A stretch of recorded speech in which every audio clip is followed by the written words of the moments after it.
I know. All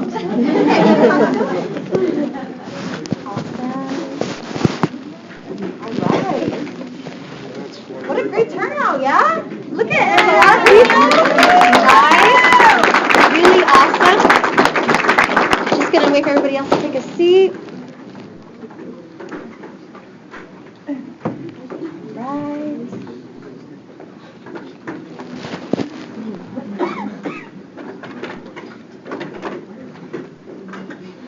Well, how are we feeling? Great. Awesome. Did everybody get cookies, some water? No? No cookies, no water? You're sleeping already? You're awake? Are you awake? Are you awake? I'm super excited to have you guys all here. We'll just give you a couple more seconds for the rest of the guests to sit down. Awesome. Ferdinand, good to see you, Ferdinand. Awesome. All right. Perfect.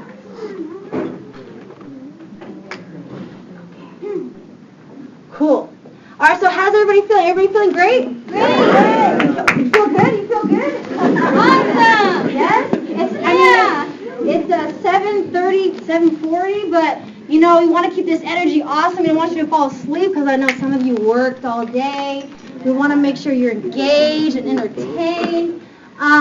I thank you all for coming. It's really, really awesome for you to come support our agents and also to come see what we do. So first off, my name is Deanna Carubin, and I would like to welcome you to our office of Royal Financial Group and Transamerica Financial Advisors. I'd especially like to welcome those of you who are visiting our office for the very first time. Ms. Sumita, for the very first time. We have a bunch of awesome guests. Some of you are guests of one of our associates, a client who has seen the amazing things we do for families. Or you've been referred to us by a professional placement firm. We welcome you. I guarantee that your time with us will be very well spent and that you will be very impressed by what you hear. About 40 years ago, a group of individuals had the vision to create the best and biggest financial services company in the marketplace. At the time, it seemed impossible.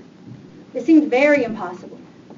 But I am now proud to announce that we are now recognized in the top 1% of all broker-dealers based on representative size in the entire country.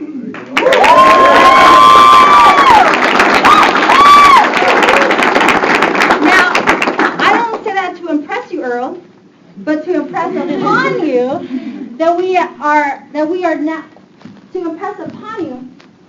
that we have many tremendous business opportunities that exist within our firm. Today, you will hear about who we are, what we do, and why our mission is so critical for you and your loved ones. I believe that you will hear the most amazing stories in American business. Our company was founded by real people for the needs of real people. And to share our company story, we have two highly qualified individuals who have taken the time away from their loving families and their successful businesses to speak with us today. The first individual comes from the nursing background. How can I say this? He was born in the rough streets of Long Beach, California, upgraded to the east side of San Jose, became a nurse, delivered babies, but is now an executive of our company who protects families and delivers policies. He is in business with his beautiful, beautiful wife, Leilani, and they have created this awesome environment for us today, and he is a mastermind of the Synergy organization. He has offices all over California and the Bay Area. He has offices in Sacramento, in San Jose. He has offices in South City, Daly City, and is expanding all the way to Las Vegas.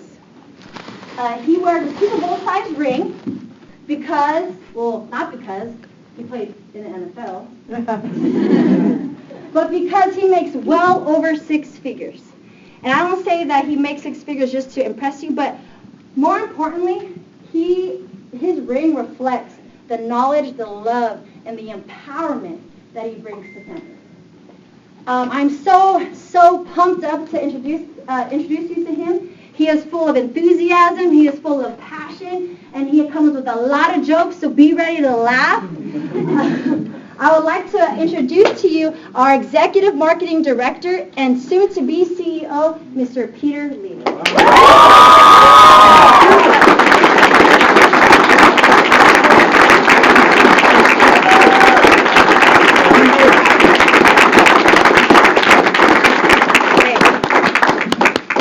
Individual, he comes from the plumbing background. In our office, we like to say he came from a water engineering background. He comes from a place far, far, far, far, far away, a country called Mexico. He came to America with big dreams. He came to America with a big heart. He spoke very, very little English, but he was determined to make a big name for himself and to make a big name for his family. He is now recognized in our company as one of the top names. So that in itself is a huge, huge, huge accomplishment. He is in business with his beautiful wife, Veronica, and they have an agency of over 650 agents and offices all over the United States. So you can imagine, that's a lot of people. He also wears a Super Bowl size ring. He makes well over 6 figures as well, but he is soon to be crossing 7 figures. Very, very awesome accomplishment. But not only that, we never take away from that, but at the same time, what's most important is that he cares and loves his family.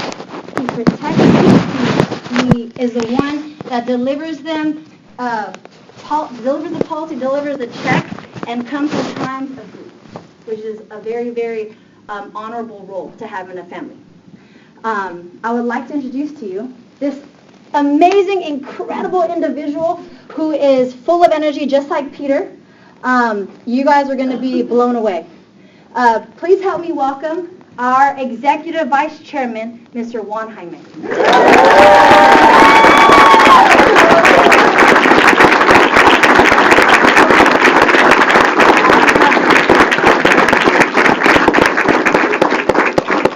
You guys are in for a treat. So what I'm going to need you to do is I need you to reach under your chairs. There's a seat belt. Just kidding. We are definitely excited for you. You don't have to take the clipboards right now. I'm just kidding. How about this? Let's put the clipboards down. Let's free your hands. Free your hands. Free your hands. This is going to be a huge ride. It's going to be a crazy ride. Peter's going to be awesome. So, can you please give me a round of applause? Or give me. Not me. Give Peter a round of applause.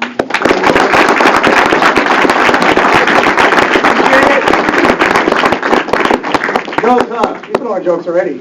She's like, when I first met her, she's like, oh, you have a ring. I'm like, yeah. She said, because you have a really big team. I'm like, don't go there. Don't go there. Right? She goes, did you do a lot of sports? I go, a little bit. She's like eating sports? I go, that's not cool. And then right afterwards, she introduced me to her friend who's super fit. I'm like, what?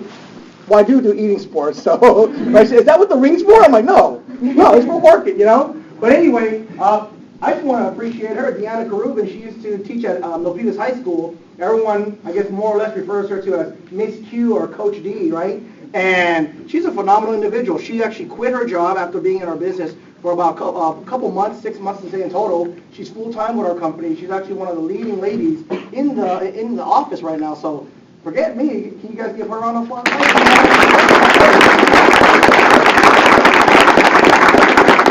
Jumping right into it, right? Hopefully everybody appreciated the waters and the cookies. We wanted to bring pizza, but we know at least one of you would drop it. So we said, no, right? No. And then Gerald right here knows how to barbecue well. So if we can close them on doing it later, everybody ribs on Gerald, right? So thank you, Gerald. Just want to appreciate you ahead of time. But hey, a little bit about myself. My name is Peter Lee. I was born in Long Beach, California. Some of you are about to run. It's okay. I got out of the place, right? I grew up in a safer neighborhood called the East Side of San Jose. Right? Now, how did my dad call that an upgrade? I don't know. Right? You just went from one color to another, right? And we survived. Right? I went to a private school called Silver Creek High School. It was a gated school. Okay? Gated for what reason? We'll just keep that out of the picture, right? But eventually I graduated high school, went to college, became a licensed vacation nurse, eventually became a registered nurse. I used to work at Valley Medical Center, just in case anybody knows where that's at. It's off of 280. I used to deliver babies. Right? I know one person's jaw dropped, like, they allowed him to do that? Yes, they allowed me to do it up until 4.5 years later. I ended up quitting, right? But my wife, my beautiful wife, she's somewhere around here, she also used to deliver babies at Valley Medical Center. That part made sense, right? And another part that was always funny about being a nurse was everybody thought I was Filipino. Right? And some of you are like, he's not Filipino? No. I'm like my little sister. We both look Filipino. We both date Filipinos. We both eat Filipino food. And then we checked and we thought we were Cambodians our entire lives. And then just recently, a couple months ago, I'm 32 now, a couple months ago, we're at Cancun with my parents. And they're like, hey, did you know, right? They have all-inclusive trips over there. So everything's on the house. So they got all the free water and all the free funny juice, right? So my mom and dad had enough funny juice. And I'm like, you know what, Mom? We're talking about the Cambodian background, how our family's in Cambodia, stuff like that. And my mom starts laughing. She goes, have you not noticed? We have nothing that's of the Cambodian culture in our house. What? Am I adopted? You know? And anyway, she goes, you didn't know? We're like 85% Chinese. Mom, since I was young, I've always said we were Cambodian. She had like, we lived there. That doesn't make us Cambodian. You know? So anyway, I just found out my siblings are here, my little brother Tony Stacy. I just want to let you guys know we're not Cambodian, right? That's it. This was part of a prank. I'm just kidding, right? No, but coming here, I found so many different opportunities being in this company, right? Like I said, Long Beach, California, to the East Side San Jose, to Silver Creek High School, graduating, finishing registered nursing. I thought that was going to be my career. I thought it was going to be everything I was going to do. The truth is, I've always wanted to help families. It's just been something that's just a part of me. You see someone pulled over, you see somebody's car broken down, the first thing my wife will say is like, it's a trick. I look at him, well, if someone's going to trick someone, we have two people, we'll take both cars. You know, no. We didn't do that, right? Because it was stick shift and she don't drive stick shift. But anyway, I was the guy that always pulled over. Or you see someone's homeless, you want to help them out. Or some type of community service, you always want to get into it. The problem is I happen to work in a career that took up all my time. And anytime I wanted to go to church or do some church events or do community service, the thing is it came at the cost, and I hate to say this, it came at the cost of having to miss out on our bills or not have to help my parents in the right way. Because, let's be honest, a lot of community services, it serves the heart very well, but you have to live in the richest city in the United States. San Jose is the richest city in the United States right now. Bills are the highest. How much is an apartment right now? Probably $800? No, it's at least $900. No, I'm just kidding, right? I mean, if you go on Snell and Capitol, there's this private community, right, called, I always like to say it's private because they have walls up. It's called The Woods. One of my friends just got a 3-bedroom apartment. Can you believe this? $3,400. Just for a 3-bedroom apartment. And I'm just thinking, what the heck? Like, how much do you make? $5,000. But after tax, how much you take home? $3,500. So how do you live there? I don't. Oh, he goes, people go window shopping at Louis Vuitton. He goes window shopping for apartments. I'm like, that's just sad. Let's go back to the eating joke. You know? But having been a nurse, this is crazy. I was making over $100,000 a year. My wife was making over $100,000 a year. I know this sounds nuts, but it still felt like minimum wage in the Bay Area. Believe it or not, making 6 figures in the Bay Area feels like minimum wage now. Right, I'm getting to know my good friend here. He's a massage therapist. In case anybody got kinks on their back like I do, I took his business card, right? But I was thinking, man, he's a massage therapist. Eventually, he's going to become a business owner, making $100,000 a year. I was getting to know Gerald as he was cooking. I was eating. Damn, I do eat a lot. Anyway, he was eating too, so it helps, right? I was talking to him. He's an engineer. I got a nursing background, and I was just talking about 6 figures is the new minimum wage. Think about that. Am I right or no? And a lot of times we're working with individuals that make 6 figures or less than 6 figures, and it got to a point where I felt like, how can we help people? How can we help people? Because everyone feels they're always living paycheck to paycheck.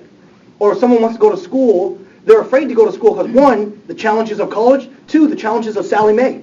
Like, none of us have even met Sally, but you swear she's in a relationship with you, right? My wife's like, why are you getting text messages in the middle of the night? It's not me, it's Sally. She wants her money. And I don't even have a child with her, you know? But the stresses of money, let's be honest, that stuff gets on you. So a lot of this company that sunk me in, and there was a middle chair somewhere right here that obviously doesn't exist now. He was going to shift this chair. You might do it for me. Right, nice haircut, by the way. Right? There was a middle chair right here. I came to these things. I came to a financial seminar once, and I was 25 at the time. When I came, I'm not going to lie to you, like half of you, I came for the water and cookies. Right? And because I didn't run fast enough, I walked out and someone caught me. But that means if you run, I'm not running after you. So good luck, right? But I came here and I sat down, and Juan Jaime, the second speaker, he started talking about finance. And he mentioned something. He said, it's not that people don't make enough money, it's people don't know how to save what they make. Think about it right now. It's sad to say, but more people put money into buying new phones and new cars and new clothes, but they don't put enough money putting away for retirement. And a lot of individuals I meet over the age of 50, it will be, not everybody, but a lot of individuals, a lot of the statement that they'll say to me is, where were you when I was younger? Or I'll meet a lot of parents, like I met Manny and Val here, and they have a very intelligent daughter and son. Hey, Peter, I know they're saving, but can you teach them how to save professionally? Here's the truth. If you're young in this crowd, I just want to let you know. If you're young in this crowd, the information is for you too. Because you don't have to wait until you're 40, 50, 55 to finally start saving. The truth is you're going to hit 65 someday. Unless you start learning how to save early, you're not going to know how to retire. Now they say that when you hit 65, if you're anywhere from 35 and younger, they said by the time you hit 65, you're going to need at least $2 million. By the way, you hit $2 million by the time you're 65. That's not a lot of money in San Jose. You know what I mean? So I hope a lot of this information settles in for you like it did for me. I'm not telling you that once you see us quit your job, right? We need you to work. How are you going to pay your bills, right? And Buffalo Wild Wings isn't always 50 cents on the wing. Sometimes it's $1, and you've got to afford that stuff, So anyway, it's not like I go there every day, only on Tuesdays, because 50-cent wings, right? Everybody wants to see me there. Ranch, they charge, so don't buy ranch. Right? Be like my mom. She's Asian. She brings it in her pocket. Eat her, ranch. Mom, at least hide it, you know what I mean? And my dad would have splashed because he brings water. But anyway, so see, those that know what flasking means, that means you do it too. So hey, I came here 8 months into the business, and as shocked as my family was, right? Like I said, my siblings are here. I walked to a dinner table and said, hey, I found something I love. I'm going to quit my job. Here's my dad. Yeah. Here's my mom.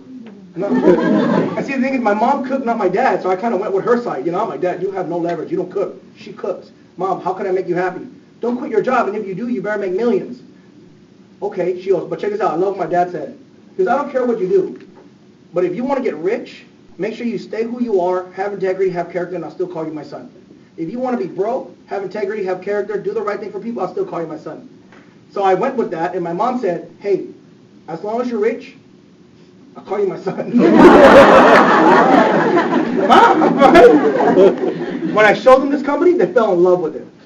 See, my parents sold this business when they were 55 and up. I just saw my dad last night at 2 a.m., and the guy's still awake, right? That's pretty cool. But I was talking to him, he said, Peter, you need to get better at your business. You're only making about $500,000 a year now. Okay. What did that mean? He goes, no, because if you're only making $500,000, that means you're only helping enough people to make $500,000. A lot of people don't even know the information. I'm not gonna lie to you. My parents have zero retirement money. My parents have zero retirement money. They don't have proper life insurance in place unless I help pay for it, right? My little sister and myself, we helped my parents with a lot of things. It's not a shameful thing to say, but it's to say that they weren't set up correctly when they were younger. They were taking care of the 5 kids. They were paying the bills. They just came from, my parents survived something called the Killing Fields. I don't know if everybody's heard of that, but it's something called the Killing Fields. It was a Khmer Rouge. My parents survived the Holocaust. My mom still has battle scars from that. She brought us to America. So yes, Long Beach, as ghetto as it was better than living over there. And now my parents are 63, 58 years old. They're in no chance in retirement. No chance in retirement. We were the family that survived on Section 8.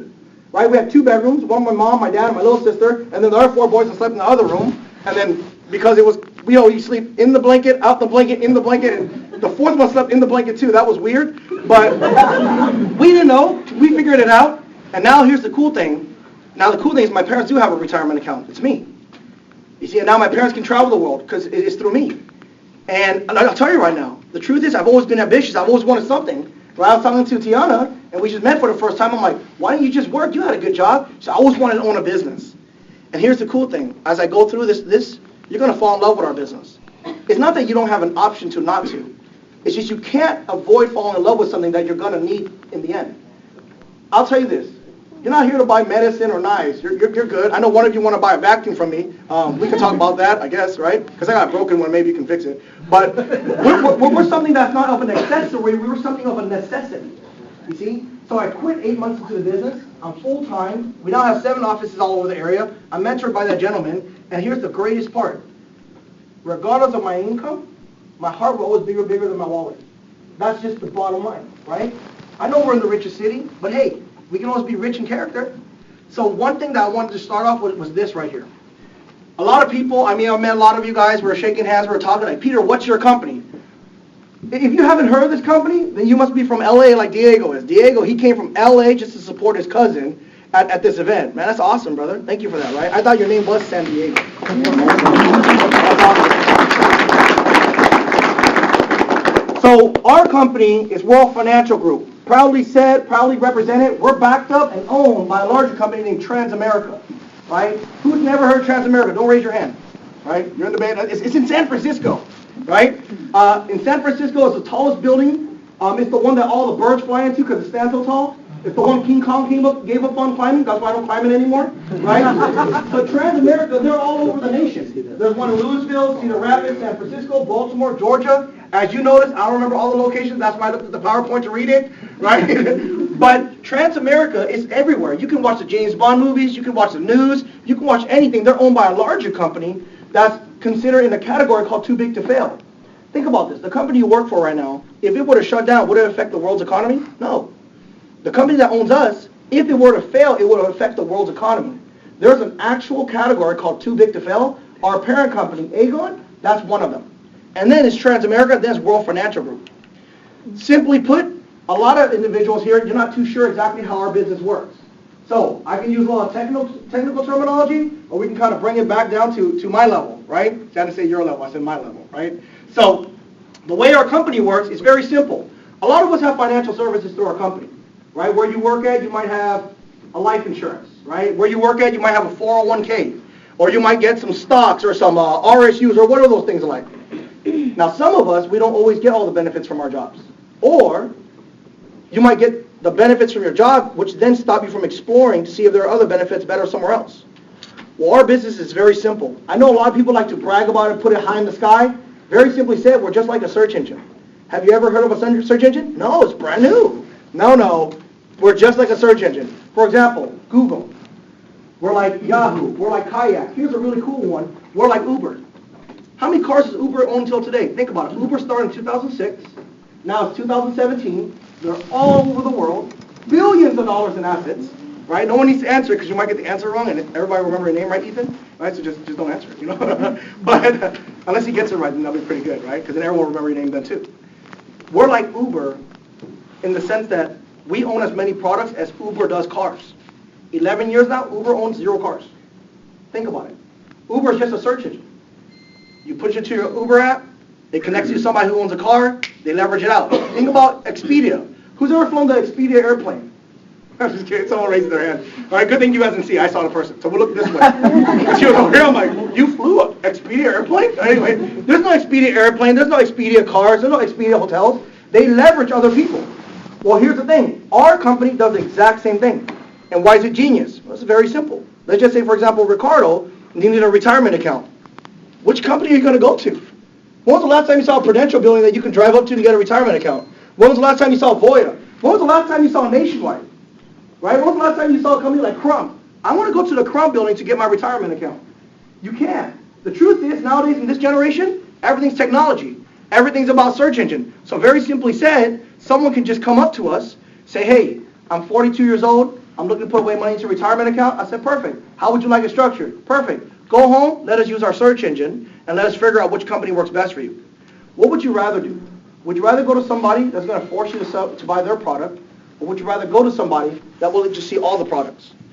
Think about which one's making more money. Do you think McDonald's makes more money, or do you think the food court makes more money? The food court. Because McDonald's wants you to buy McDonald's. Right? Imagine going to McDonald's saying, hey, ba-da-ba-ba-ba, I'm loving it.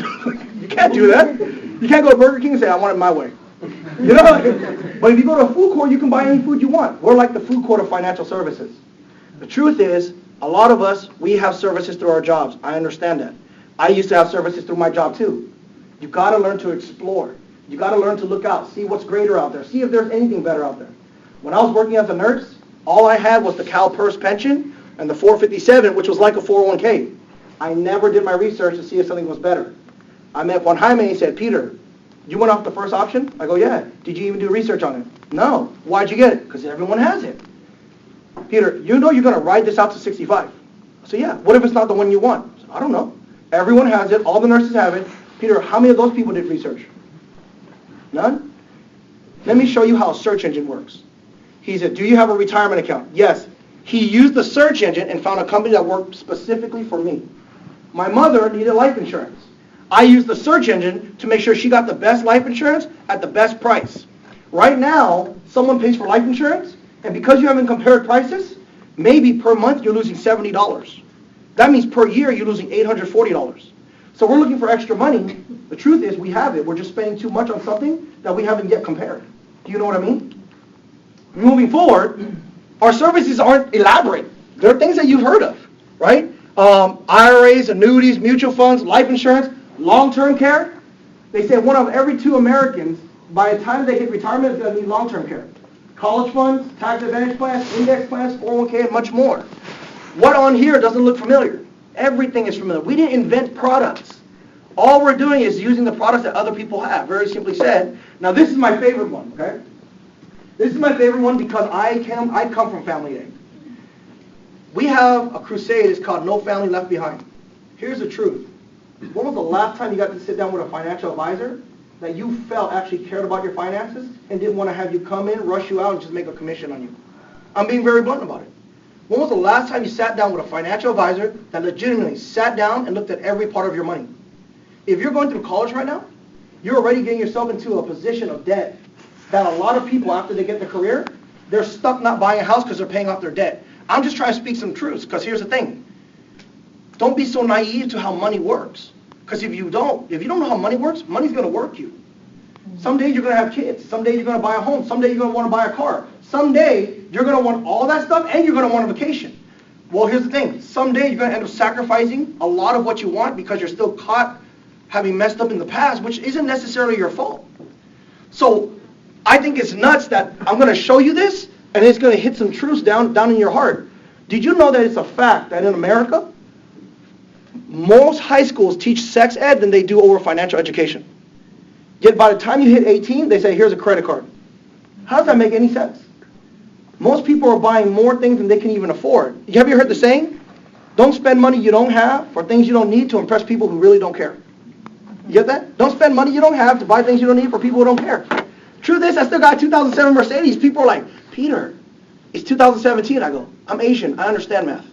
I know it's 2017, right? The truth is I have parents that I still need to take care of. They've made some purchases without my permission. When they make really good omelets, that's the trade-off. You know, like, do you want food? Yeah, we make purchases. Okay, yeah, that's fair, you know? Right? And the cool thing is, if I'm not the one giving, my little sister's right here, so she does the back end of it, right? But tell me if this hits home for anybody. There's a group called Family A. Peter, I didn't know the financial world categorized people. Come on, really? They do, okay? Like the fitness world. They categorize people. There are people that are in shape, and there are people that are in shape, right? Like you look like you're in shape because you got a gallon of water. I'm in shape too. Round is a shape. I had to justify. My brother, you're not in shape. Not true. Round. You should have a bunch of rectangles. By the way, here's the truth. If your wife can lay on your stomach, yours hurts. No. Gotta justify, right? Anyway, going back. There's a category called Family A. About 95% of Americans. The household makes $100,000 or less. That's one. 2, they have a job with a 401k. 3, they have term life insurance. Here's the thing. I'm not knocking on term life insurance. I'm not saying it's a bad product. But what I'm saying is, a lot of people are in the belief that it's the only product you're going to need. That's okay. I have term life. My parents have term life. The truth is, when was the last time you would rather rent versus buy a home? Think about that, right? You can talk to Tiana. When was the last time you would rather rent a home than buy a home? Well, why don't you want to rent? Well, Peter, because at the end of it, I don't get my money back. Oh, so that's why you will buy a home. Well, term life insurance is like renting life insurance. Why not get the one where you get all your money back? So going on is renting a home, putting money in the bank. I had someone tell me the other day, I put a lot of money in the bank because it's FDIC insured. The hell does that mean? Peter, my banker told me if I put $50,000 in, they'll multiply my interest by 5. I said, do you know what your starting interest was? No, but they're going to multiply it by 5. Will you multiply by 5? First of all, what does your bank give you? I know it includes a 1%. I go, no, 0.01. So times 5 is 0.05. I saw my bank account make money. It made 10 cents. Right? Think about it. If you have $50,000 in a bank and you're not making money on your money, someone's making money on your money. And the crazy part, they just sat there. We had to grind it, blood and sweat, early mornings, late nights, miss some parties, whatever the case, and then you bring them the hard-earned money. They make money on your money, and we're good with it. That doesn't make any sense. That's like Warren Buffett said. If you don't have money working for you, you're going to work your entire life. If you're already putting in the work, learn how to make money work for you, right? My parents and I, we don't have any amounts of money that while we're sleeping, it's not making interest, it's not making money. And here's the truth, if you're not doing it, someone is. So why not be in the fair grade of it? You know what I mean? Credit card debt, minimal tax advantages. There are so many people that pay more to the IRS than they need to pay. When was the last time the IRS showed up to your birthday party and said, hey, I have a gift for you? Think about it. Uncle Sam, he's the greediest uncle I ever had in my life. He literally, like, Uncle, I didn't see you anywhere before the age of 18. Yet the moment I got a job, you show up every day. Well, yeah, I had a guy tell me a story the other day. He said, Peter, when I was younger, I used to get allowances. My uncles always made me go to McDonald's and buy them a meal. What? He's like, yeah. I'm like, oh, I have one too. He's real. It's Uncle Sam. Oh, Uncle Sam? Who's that? I'm like, oh, forget it. You got what Cambodian guy's named Sam? Anyway, right? No advisors, no plan. Here's the thing. I'm not trying to categorize anybody. The truth is, we are in a category, though. The left side of the screen, that's where my family used to sit. We used to have under $100,000 in income. We got the 401ks, we got the term lives, rented home, money in the bank, credit card debt. Here's the thing. Eventually, I love how they said it, eventually you got to get sick and tired of being sick and tired. When I hit 26, I made a decision. That's it. No more of this. Mom, you guys came for a freaking Holocaust. For what? Why would we go from being enslaved there to being enslaved here? We come from a Holocaust background. You were shot at. My uncles and aunts were killed. You came here to America. We got to make something of this. We got to get out of this category. The truth is, how do you go from here to here? All you need is a roadmap. You just need somebody to teach you how to do it. I have Juan Jaime. Juan Jaime said, Peter, look, right now, this is the category you sit in. All it takes is for you to be educated on how to move over to the other area. So, crazy thing is, by the way, they're sitting right here, so we know our memories. I'm not saying I understand your entire background, but I'm also saying you don't understand our entire background. There are times when my mom and dad fought over money. Think about it. The main two reasons people get divorced is communication and money. I remember those days. I remember when we had to go to Reno, and we would have to sleep in our van because that's the money we had. And I'm not ashamed of it. My parents did what they could. They had 5 kids. And you know the cool thing is, it goes from a story that sits in our house, a story that went to our friends. Now, the 32-year-old son is on his way to being a CEO of one of the largest companies in the entire nation. And now the story is a part of the world. My parents, I'm never shamed them for what they had to do. By the way, it wasn't until recent that I started to remember those things. When you get a gallon of water, and you get a toothbrush, and you slap the water on the toothbrush, and you brush your teeth. Cool thing is, I never knew I was broke, because even though we had a lack of money, we also had an abundance of love. I appreciate them for the blood and sweat they put in, but we need to make sure we pay back. So the truth is when I heard about this, I asked Juan, I'm like, what do I got to do? He says, honestly, Peter, it doesn't come for free. You got to put some time in. I said, what's the time? He said, you got to take time to understand this stuff. We have to sit down for at least an hour. I have to show you the roadmap. Peter, have you ever wasted an hour? I'm like, all the time. He goes, can we just convert that to a one-on-one conversation on how to make you more money? I'm like, yes. Think about all the people that go to college. How many classes have you taken that aren't ever going to be useful in the future? Remember, I went to college, 4 years. I've taken some classes where I've come out and I'm like, I didn't think I need to know that much about the universe. But astronomy, I still failed. This guy asked me, do you at least have an hour? Well, I used to be a pro gamer, and some of my rounds lasted 2 hours. So, right? Sometimes I will go to the gym, look at it, get intimidated, and walk home. Right? My little sister would say, did you go to the gym? Technically, yes. Wow, you must have had a good workout. You're sweating, because I walked. It's always funny. My mom always cracked a joke. We should put the kitchen upstairs. Why? Because you have to work out before you ate. Well, that's messed up. Even if that was the case, I would get an elevator, right? I'm just kidding. I'm not that lazy. I'll at least get an escalator, right? But everyone has to have a reason to want to change. Here's the truth, okay? And I'll just be honest. I know that 90% of this, you guys just wanted to come support, and we're going to leave it at that. We're not bashing on it. We appreciate you having come out to support your friends. At least 10% of people is going to hit home for. Because right now, you're either working at a job where you're working so hard, you feel like you're not saving anything. Think about that. You're either working so hard, you're getting a paycheck, you feel like you're not saving anything. Number two, you either have a bunch of accessories, but you don't have the things that are necessarily in place to retire. It doesn't hurt now. But let me tell you something. Once you hit 30, once you hit 35, once you hit 40, it starts to catch up on you. And the truth is, the only way you're going to make it back to retirement is going to have to save more money, which might not even be available at the time. All I'm asking you to do is try to change little by little. Change San Jose, change Fremont, Milpitas, little by little. Check this out, little by little, lesser of the world will be broke. I'm telling you, mark my words, little by little, lesser of the world will be broke because more people will see it and we're going to express it. I had one person tell me this, Peter, in financial service, you guys need to be more aggressive. I'm like, well, I don't want to push people. She goes, well, car salesmen push people, sleep mattress people push people, people in the mall push people, and what you guys do is good and you don't want to push people? Well, yeah, but here's the thing is our business doesn't push people, so the only disadvantage we have is we can't force this down your throat, but I hope it makes sense to you. There's a Family B section. On Family B, we're teaching individuals how to make $250 or more as a household. Because, let's be honest, half of it's gone to taxes, half of it's gone to mortgages, you got to have something left. We teach them how to own index strategies, the use of permanent life insurance, insurance for homeowners, diversified portfolio, debt-free. When was the last time you could think that you could find a penny on the floor and you could own the penny? Think about it. It's so cool that I know there's got to be some people here that you have zero debt. And if I could pull you up, I could ask you, man, how does that feel? Because even if it's $700 or $800 on a credit card debt, the money you make still belongs to a bank. We teach you how to get to a point where you have no debt. My wife and I, we got married last year. Now we're looking at buying a home within the next 6 months. And you know what the cool thing is?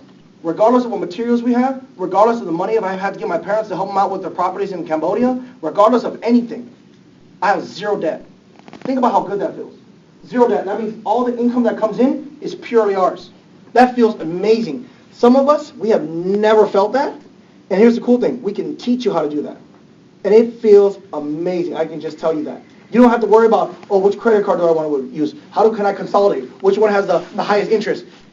It gets to a point where you look at the material you have in your house and you almost question yourself, was it really worth getting into debt? It's true.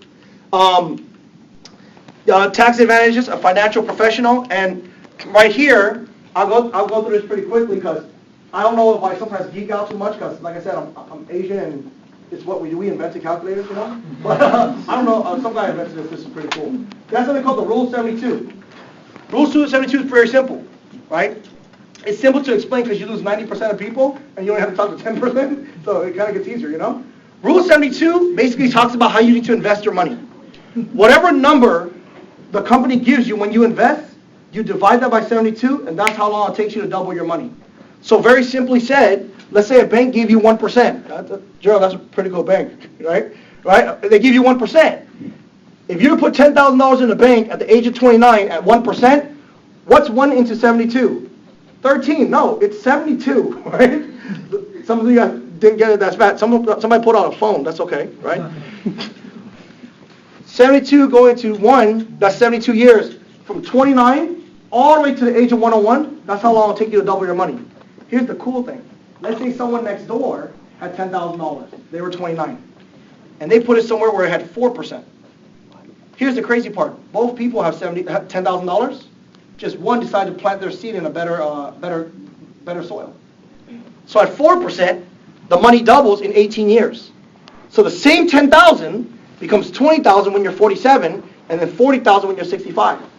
Check out a better example. What if you knew how to get 6% return? Same $10,000, you're just better investing it.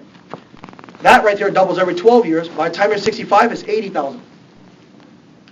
There are strategies that give you 10% return. There's a company right now, it's a company called Athene. As long as you qualify for it, it can guarantee you a 10% return. Guarantee you 10% return. Peter, that sounds crazy. Yeah, a lot of things sound crazy, right? But this one sounds pretty crazy and pretty cool too.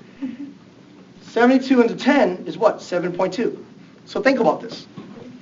You get an account that can double every 7.2 years. Here's the craziest part.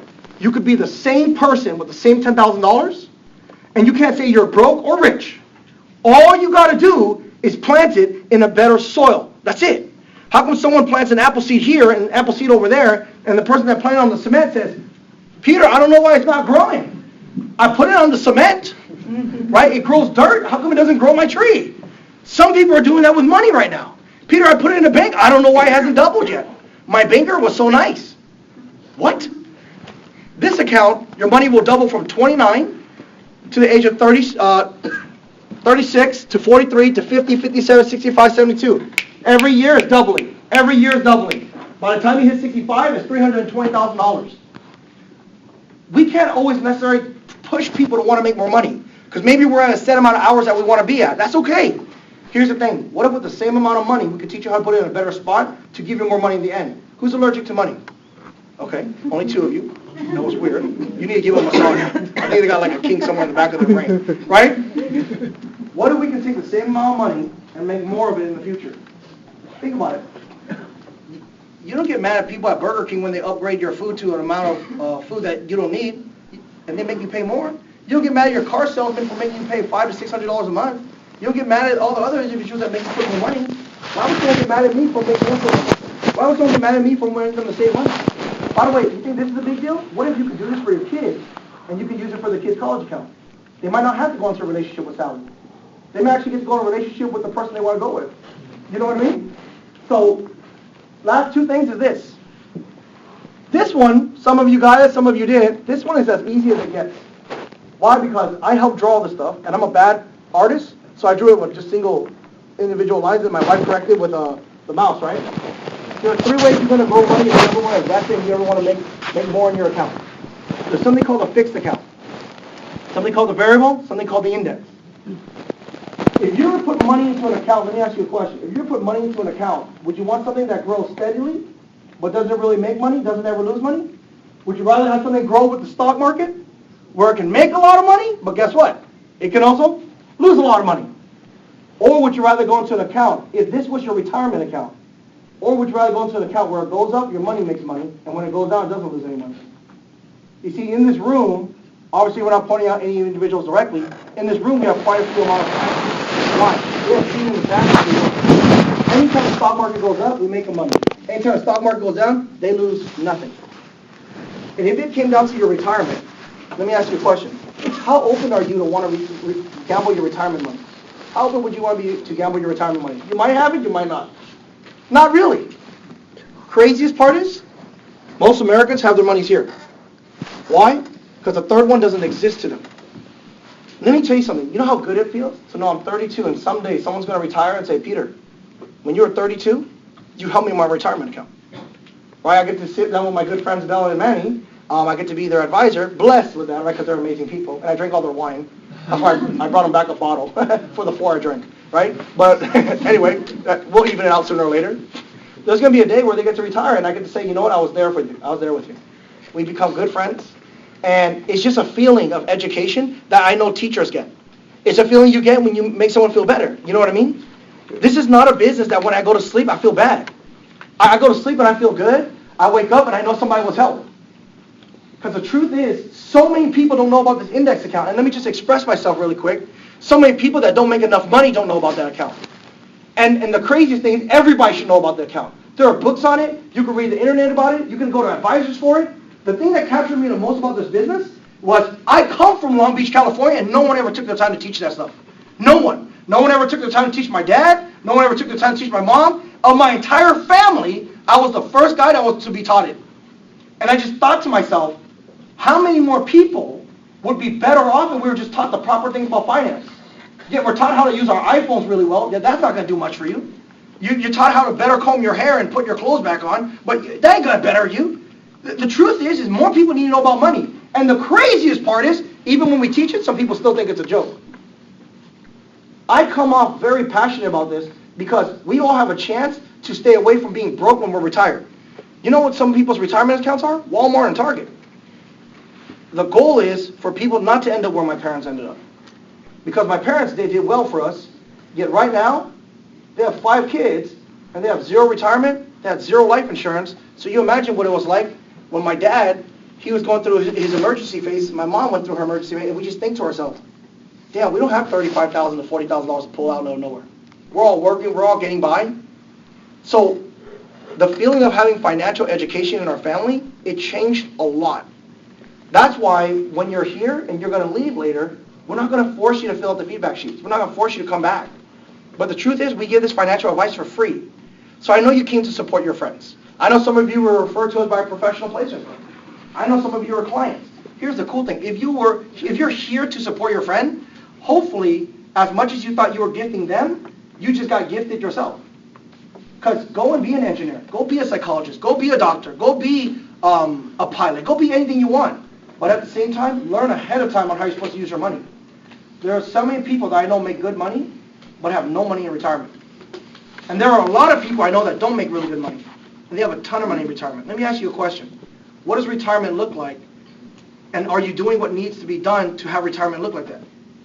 Remember, my dad is 63 right now, and it's not looking like how he thought it was. The cool thing is, he's got 5 kids that love him to death, and he's still working his butt off, and all of us are trying to help him out as well. My dad's back hurts, his knee hurts. I need him not to be working anymore. And all my dad says is, Peter, keep people away from being in the position I'm in. Because my back hurts, but I still need to get to work. We need to pay the rent, we need to buy the properties, we need to do the investments. And I say, my dad is a hero. He really is a hero to me, and he pushes me every single day. Peter, when people don't want to listen, that's okay. It's like 4 people are drowning in the pool. Throw a lifesaver. Just because the first one rejects it doesn't mean the other 3 people should drown. I know in my business not everyone's going to take my advice. Here's the truth. I can't stop at that person. I got to keep going. Because someone is going to need my advice.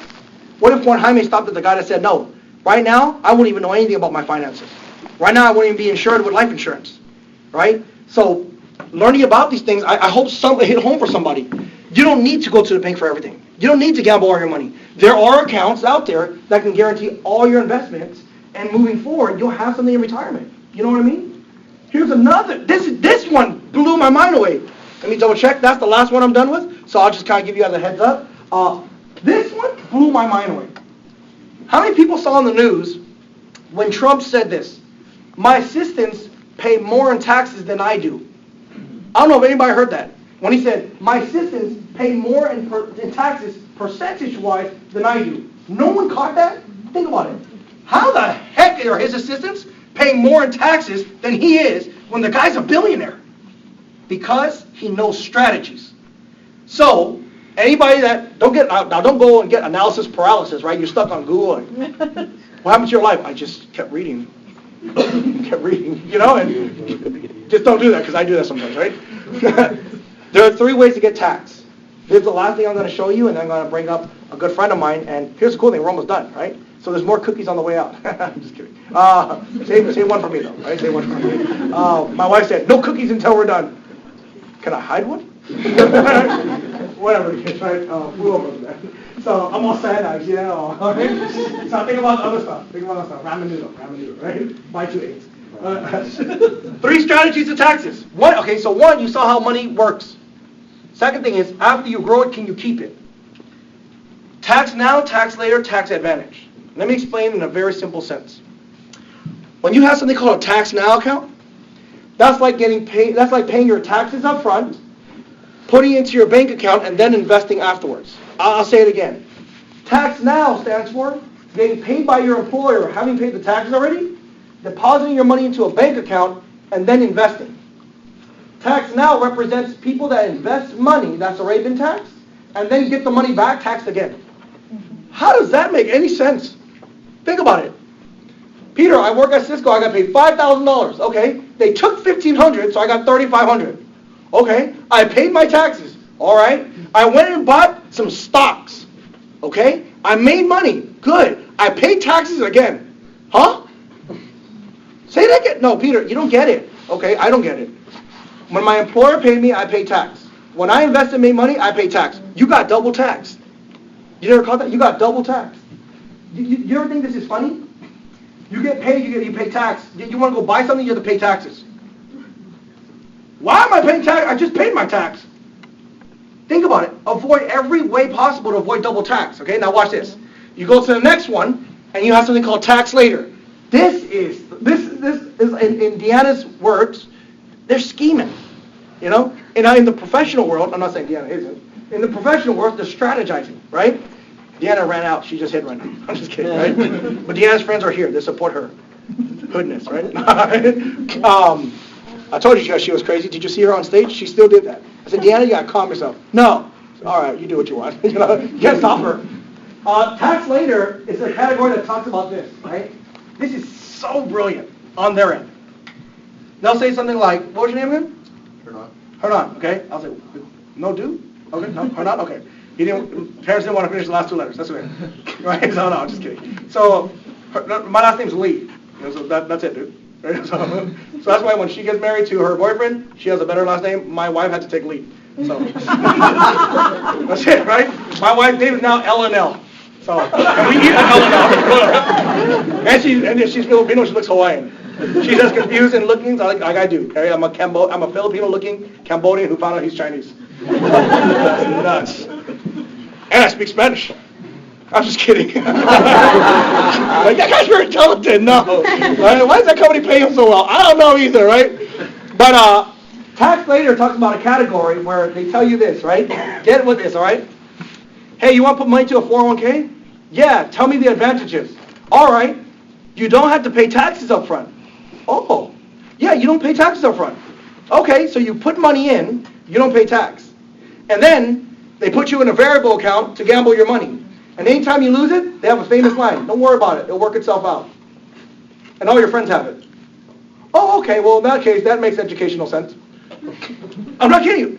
Did you know, I'll just say this. Did you know that every time you go shopping, right, men and women, every time you go shopping, you compare prices, don't you? Right? Unless you're like filthy rich, right? When you go to Target, my wife does all the time. We go to Target. We've already decided to go to Target. So we drive our 3, 4, 5 miles to Target. She picks up Pantene Pro V or some type of shampoo, right? Do you think Walmart has it for cheap? No. No. We should check Google. No. You should have checked it sooner. No. Peter has it for 20 cents less. But it's a 3-mile drive. You get it? No. It's 20. We're going to save money. No, we're not. But Peter, because all the stuff we're going to buy is cheaper there. So anyway, she closed me. We go. Here I am on Story Road with a bulletproof vest. And I'm like, all right, let's go shopping now. Did we lock the door? Yeah, we're good? Okay, perfect. Because we're going to come back, it's going to be broken into, and it is what it is, because we grew up on Story, and I'm not saying I did that, right? Some people are like, you did that? No, I watched people do it. Anyway. So we go, and she said, all right, look, Peter, it is 20 cents cheaper. I go, look, Leilani, we drove 3 miles. Mercedes, not a gas saver, you know? So anyway, then we'll buy something else, like toothpaste. We should check Target. No, Leilani. We're not doing that. She's a lot about saving the money up front, but then I'm about the long run, right? You get a 401k, you ever think about the long run? Watch this. You save your taxes now. You save money on the taxes now. And by the way, if there's a debate, my room's right there. We can do this afterwards. I'm pretty good at debates because I don't take anything serious. So you put your money in, you pay no tax. We all know about that rule. Question. What are the chances taxes will go down in the future? 0. Right? I'm pretty sure 100% because America's doing so well. We don't borrow money from anybody. The economy's always getting better. You know what I mean? We never change presidents. And we always know what they're going to do. We always know what they're going to do because they promise it before they get elected. Right? Here's another thing. When it comes to a 401k, who really controls the market? None of us. Here's a question. If Warren Buffett can lose money in the market, what makes us think that we can't? Think about that. I met people, I have 20 years invested. I understand. Are you rich like Warren Buffett? No. Well, if he can lose money, what makes you not be able to? Well, I'm different. I'm sure because your house is bigger than his. It's a true fact. If he's able to lose, what makes us not able to lose? So you put money to a 401k, number one, you save tax up front to pay your taxes later.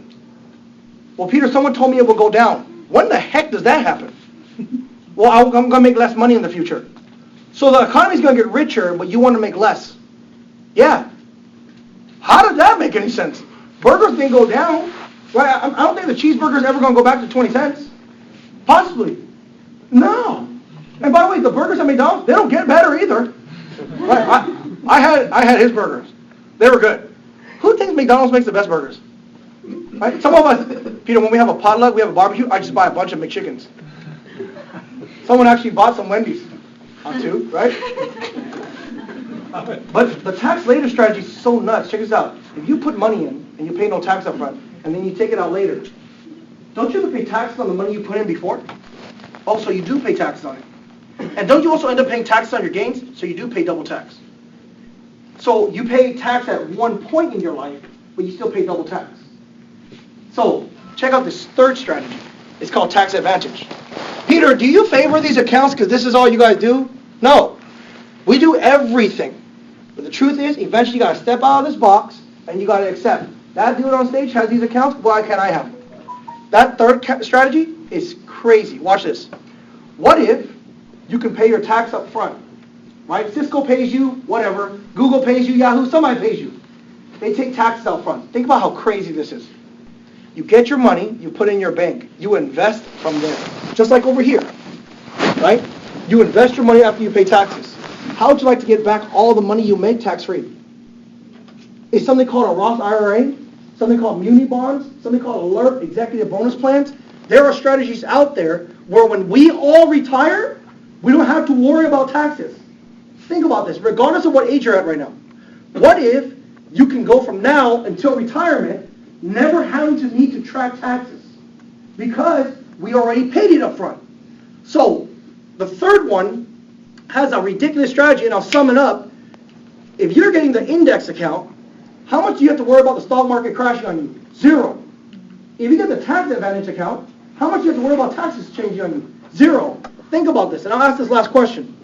When was the last time, eventually you might want to open up your own business, right? Become a massage therapist, own your own thing. What if I asked you to go into business and I said, Joel, let's go into business together. But at any time, I can decide to take a bigger part of the business. Would you go into business with me? No. Think about it. What if when Mark Zuckerberg opened the business, he said, anybody want to go into business? And at any time, when I feel like taking a bigger share, I can just take it. Think about that. Well, if you can't predict your taxes, that's kind of like you going to business with your 401k with the government. And the government at any time can say, you know what, I want to increase taxes. That's the same thing. So last but not least is this. If you didn't get anything I said, but you look like you're interested, I appreciate that, right? Some of you definitely showed me like, no, I don't know, what's a 401j again? No, guys, it's a 401l, right? Someone said life insurance, they have that stuff? I think about this. Somebody asked me the other day, said, Peter, do you tell people they need life insurance? I go, no, but I ask them one question though. If you get pet insurance, TV insurance, car insurance, home insurance, dental insurance, why don't you get life insurance? Is your phone guaranteed to break? For me, yes. But for some of you, no. My little sister helps me with that every single time. I appreciate her and love her for that. So is your phone guaranteed to break? No. Are you guaranteed to get into a car accident? No. Is your house guaranteed to burn down? No. Think about it. Well, you know what's guaranteed to happen? Death. And you know the craziest part is? We get insurance on all the things that might not happen, but we don't get insurance on the thing that's guaranteed to happen. A guy told me this the other day, and I came right back at him. He goes, well, Peter, I need money to be able to go out. Wait a minute. And not everybody take this for what it is, okay? I said, you ever go out? He goes, yeah. You're the cool guy in the group, huh? Yeah. Hey, you can probably drink a lot, huh? Yeah. How many shots you take? Oh, like 10. Oh, you buy like 10 shots. Oh, okay, that's nice. How much you pay for each shot? Like $15. Oh, but you don't have money for life insurance. I'm pretty sure you could have stopped at shot 6, and you would have been fine. Plus, you have to pay for an Uber because you couldn't drive home. But check this out. You can poison your body, but you can't pay to protect your family. Think about that. When you pass away, you're going to be a liability, or you're going to have life insurance in place. Has anyone ever heard of GoFundMe? Don't be the GoFundMe when you pass away. Don't be the one that has families celebrating on the street about car washes because someone had died. My wife experienced both ends.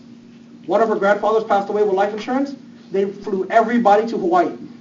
Had a huge celebration. Her second grandfather passed away with no life insurance. I've never seen her family get into that large of an argument amongst each other for the properties that were left over and who was going to take care of the funeral and all that stuff. I'm not kidding you. Have you ever spent an amount of money on something that you didn't need to spend money on? Yes, I have too. Just learn to put it in the right place. We teach you 6 things here. Number 1, we teach you how to increase cash flow. The truth is, we don't need to ask you if you need to make more money. You're in the Bay Area. Sooner or later, you're going to fall into mine and Tiana's place where we admit it. We need additional income. You don't need to go paycheck to paycheck. You don't have to be in debt. You don't have to make payments on everything. I saw at the jewelry store at Zales, they had a ring being sold for $150, and they said, we have financing. You want me to buy a ring for $150 and finance it? Yes, only $10 a month. Why would I buy the ring in the first place if I needed to finance a ring for $150? Think about that. 2 is, we teach people how to put money away for kids' college accounts. I love my parents to death. They had no college accounts for all 5 of their kids. Now, why is that? It's not because they didn't want to. I'm pretty sure, I can guarantee you, they never knew what college accounts were. So we're here to teach people, anybody that has kids, learn how to put money away for their accounts. Learn to make money on the money so you're not just using your 401k or you're not using all the money you save for their college. Save ahead of time. It's worth it. 3rd is emergency funds. Think about it. Most people are 1 flat tire away from being broke. You know how much tires are nowadays? Plus, I bought that Mercedes from Juan, right? He didn't tell me this. And he told me, because I don't know cars, right? I know some of you guys, but you're Asian. Look, some I didn't know my front 2 tires were a different size than my back 2 tires. So when one gets flat, you gotta buy 2 tires. I thought you could just buy one. Oh, one's flat, oh, can I just buy that one? Well, no, the other one's used. Can I just wait until the other one blows out? No, can we rotate? No. What? Now a set of tires is like $200-300. I even tried to get a discount through my little sister's boyfriend. It's still $200. Most of us are that far away from being broke.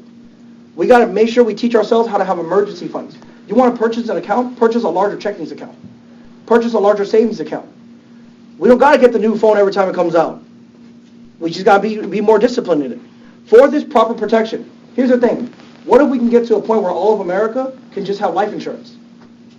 Think about it. You don't feel the burden of having to pay car insurance because you have to. What if we can get to a point where everyone can just have life insurance? Where when anybody passes away, the family's protected. It only needed once to happen to me to see what happened to my wife's family for my entire family to decide to get life insurance. There's no way I'm going to let anyone in my family pass away without life insurance and have it be a burden on my parents. We all spend money on something. You can put a little for life insurance. This is not a sales technique, by the way, just to let you know. This is a family protection technique. Let's be honest. No one will get mad at me, especially your parents or your kids, when you pass away with life insurance. Nobody. But I will be the person to blame that if I don't get you to get life insurance and you pass away, we're the ones to survive and we're the ones that have to plan out the funeral. Trust me, if you haven't seen the value of it, look into it. They say that you only see the cost in things that you don't see value in. See the value in it, you won't see the cost of it. 5th is retirement. Let's let it get to a point where all of us can retire. 65 we need to go back to making 65 the retirement age. Nowadays they say people won't retire until 82. That's nuts. It's a little bit of a joke. Okay, maybe if you're 18 to 25, but if you're 40, 45, 50, I'm speaking for this right now. There's no reason to need to go until 82 or to death to need to work. Put together a retirement plan. Trust me, it will feel super good. Last but not least is estate preservation. The last thing we want to see is someone work super hard, pass away, and the government take everything from their family. Do you know how horrific that is? Have you ever seen somebody have a yard sale? That's different than someone having to have an estate sale. You're in real estate, Some people are having to lose their homes to the government because they don't have estate preservation. There's no point in being successful if you're not protecting the assets for your family. We do all those areas. So these are 6 areas that we do. If not one of them, look into all of them. Our company does it for free. If you're invited by a friend, this is what I would do, because I was invited by a friend too. I said, hey, if I'm coming for you, I better get something out of it. In a good way, right? I like food and something else, right? So I got free financial services. It's free, it's complimentary. Let me tell you something. Someone said this. It was a pretty dumb joke. They said, is this like timeshares? I'm like, no. How is this anything like a timeshare? I didn't show you any properties except for the Transamerica building. And no, you cannot buy that building. Okay, so, no, can I timeshare it? No. Okay? This is financial services. We want you guys to come in with a friendly vibe. I mean, I know someone has their walls up. Someone might be skeptical to it because Transamerica might not be real. It's just a huge building, right? It's just a huge building in San Francisco. I understand. because the building sits on wheels and might just roll out on somebody. No. Truth is we come in a friendly sense. If we can at least change the knowledge that you have a little bit, hopefully it does something for you. I'm just going to invite this person up. I just wanted to say a couple words about her testimony with our company, and we're going to bring up Mr. Juan Jaime. He's going to close out our night, and I think we have at least 3 water bottles left. I'm just kidding. We have enough for everybody, right? Except for me, apparently, right? But my wife, we'll talk about that, you know. And I hate a cookie, just to let you guys know. So when the last person doesn't get one, right here, I beat you, okay? But this person I want to bring up, just to kind of share the testimony of our company, is this. Just give her some attention real quick. This girl came from the Philippines about 6-7 years ago. Immigrant family. She was a teacher for elementary, preschool, and she thought that was the height of her career. When she came here, a bunch of her friends said, Irene, just stay here in the Philippines. It's easier. Don't go. She said, no, I'm going to go and make something of myself. And when she came here, she went through a position just recently. It was so dramatic at one point where she was forced to move to Florida because the drama got that big for her. But then she came right back, and here's the cool thing. She came back, she came full-time with our company. Because she knew that she was meant for education. But she wanted to start educating in the field of those that can change the lives of their kids. So, very successful here. She's looking at making multiple 6 figures with our company. How cool is this? That with our company having met her, she's going to be able to go from a $50,000, $60,000 income to soon $1 million in income. And this is somebody who's already bred to be an educator. She's super competitive, super kind-hearted. She's like a sister to me now. And all I can tell you is this. Her parents need her to be more successful than you would even believe. Why? Her parents also immigrated from here. They're nowhere near where they need to be. And she's been paid over $10,000 a month. When the heck would you think a teacher could get paid that? She's very humble, down to the bone, down to her heart. She means it with every single word she shares. And now she's going to be one of the most successful women in our company. Right now, she's one of the top leading ladies in this business, over 650 licensed agents. And just a year ago, she made a transformation. Now everybody knows her name. Everybody knows Irene Chu from SoCal to NorCal. They're going to know her from the West Coast to the East Coast. And the best thing about her is she comes in with a crusade that all she want to do is if she can educate you and share with you some knowledge of finance, she'll have felt she made a difference. She doesn't need a pretty penny from you. She never charges anybody she's ever met. But she's impacted so many people. And I want her to just take a couple minutes just kind of share with you guys what the company's done for her. And then Juan Jaime is going to show you guys a little bit about our business. And let me tell you, you are going to leave with something tonight.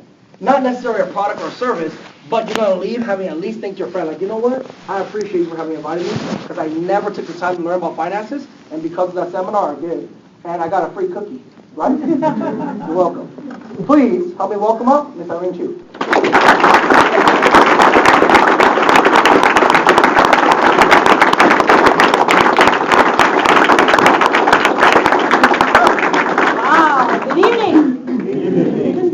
An amazing looking crowd. I'm super excited. Thank you guys for actually coming here, and thank you, Peter, for such a wonderful introduction. Man, I wouldn't be where I am right now without Peter and of course his wife, right? And wow, this is exciting.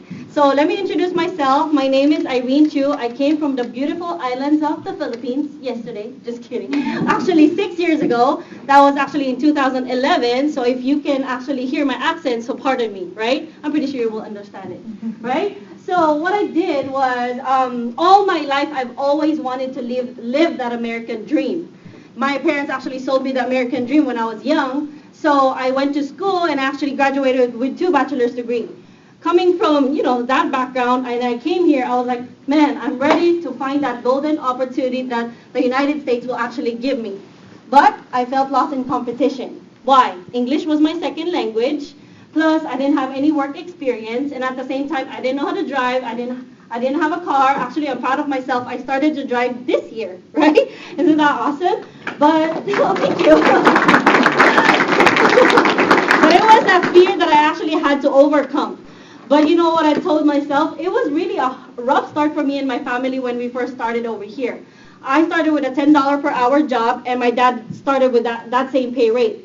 But now after working for 5 years, my dad got a $1 raise, right? Wasn't that awesome?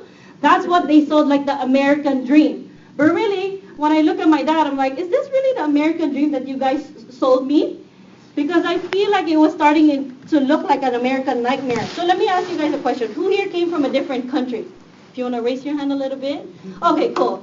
So a lot of you guys, right? So when I came here, I already knew like, hey, you know what? I don't want to end up like, don't get me wrong, but for me, I just don't want to end up having 2 to 3 jobs and not being able to retire and still live paycheck to paycheck. I knew I came here to this country to win. Immigrants came here to win, right? Wouldn't you agree? So that's what I thought. So what I did is WFG landed on my lap, and I took the opportunity to myself, and I understood it from day one. Like what Peter is talking about in the first half, I knew it from day one. People need what we do, right? And also as a former preschool teacher, I took it to heart because I got exposed to a lot of parents actually not knowing how to save money for their children. So in my head, I'm like, how can I actually educate these parents so that way the last thing that my students, or I call them my children, so I look like I gave birth already, but not really, right? I don't have any child yet, but I treat them as my children, and I told myself, I wanted for them in the future to come to me and tell me, Miss Irene, they call me Miss Irene, I was able to go to college because of you, because you educated my parents to actually set up the college fund for me to go to college. The last thing I wanted them to worry is actually where they're going to get their money to go to college. I just want them to think about their dreams and goals in which the university they want to go to. So I knew it from day one, what we do for people is actually good. And another thing is, when my client actually talked to me about this yesterday, which is crazy. He was like, when people pass away, what usually happens, right? When people pass away, they usually leave a bill and not a will. And I'm like, man, that's true. Why can't we turn things around and leave a will instead of a bill, right? And also, think about this. Wouldn't you want to let your family know that you love them even though you're no longer here? And that's what we do. Our job is easy. Do you really think we need to convince each one of you to protect your families, or this is something you should be doing already? So that's what I got, like, just from the day one that I actually saw this presentation. So it was awesome. And WFG totally changed my life. Now when Peter was asking, like, who can actually stand up here and tell everybody that you're debt free? I can proudly say that because of the income that I make in WFG. And man, it feels good, right? And if you guys are debt free, come up here. Just kidding. You don't have to. But it just feels good. And now I'm on track of actually helping my parents to be able to retire that I never imagined I could be able to do. Right now, they're not able to make it because they're packing for our next trip to Thailand, which is next year. They're just not excited, right? But isn't that amazing? Our company allows us to actually bring our parents to those type of trips, and we don't have to worry about paying a single penny. And I'm like, I never imagined there's a company where you can help people and actually get paid really, really well to help people. I got it, right? So that's how I started, and tonight I have the privilege to introduce the man of this hour, or 3 hours, just kidding, the man of this hour, and he is such an amazing guy. He's phenomenal. He actually started his office, but he already has built multiple offices all over the nation. He is running the #1 team, and like what Diana said, he's actually on track of making 7-figure income annually by helping people. So I just want to introduce, and I'm proud to introduce, our Executive Vice Chairman, Mr. Juan Jaime.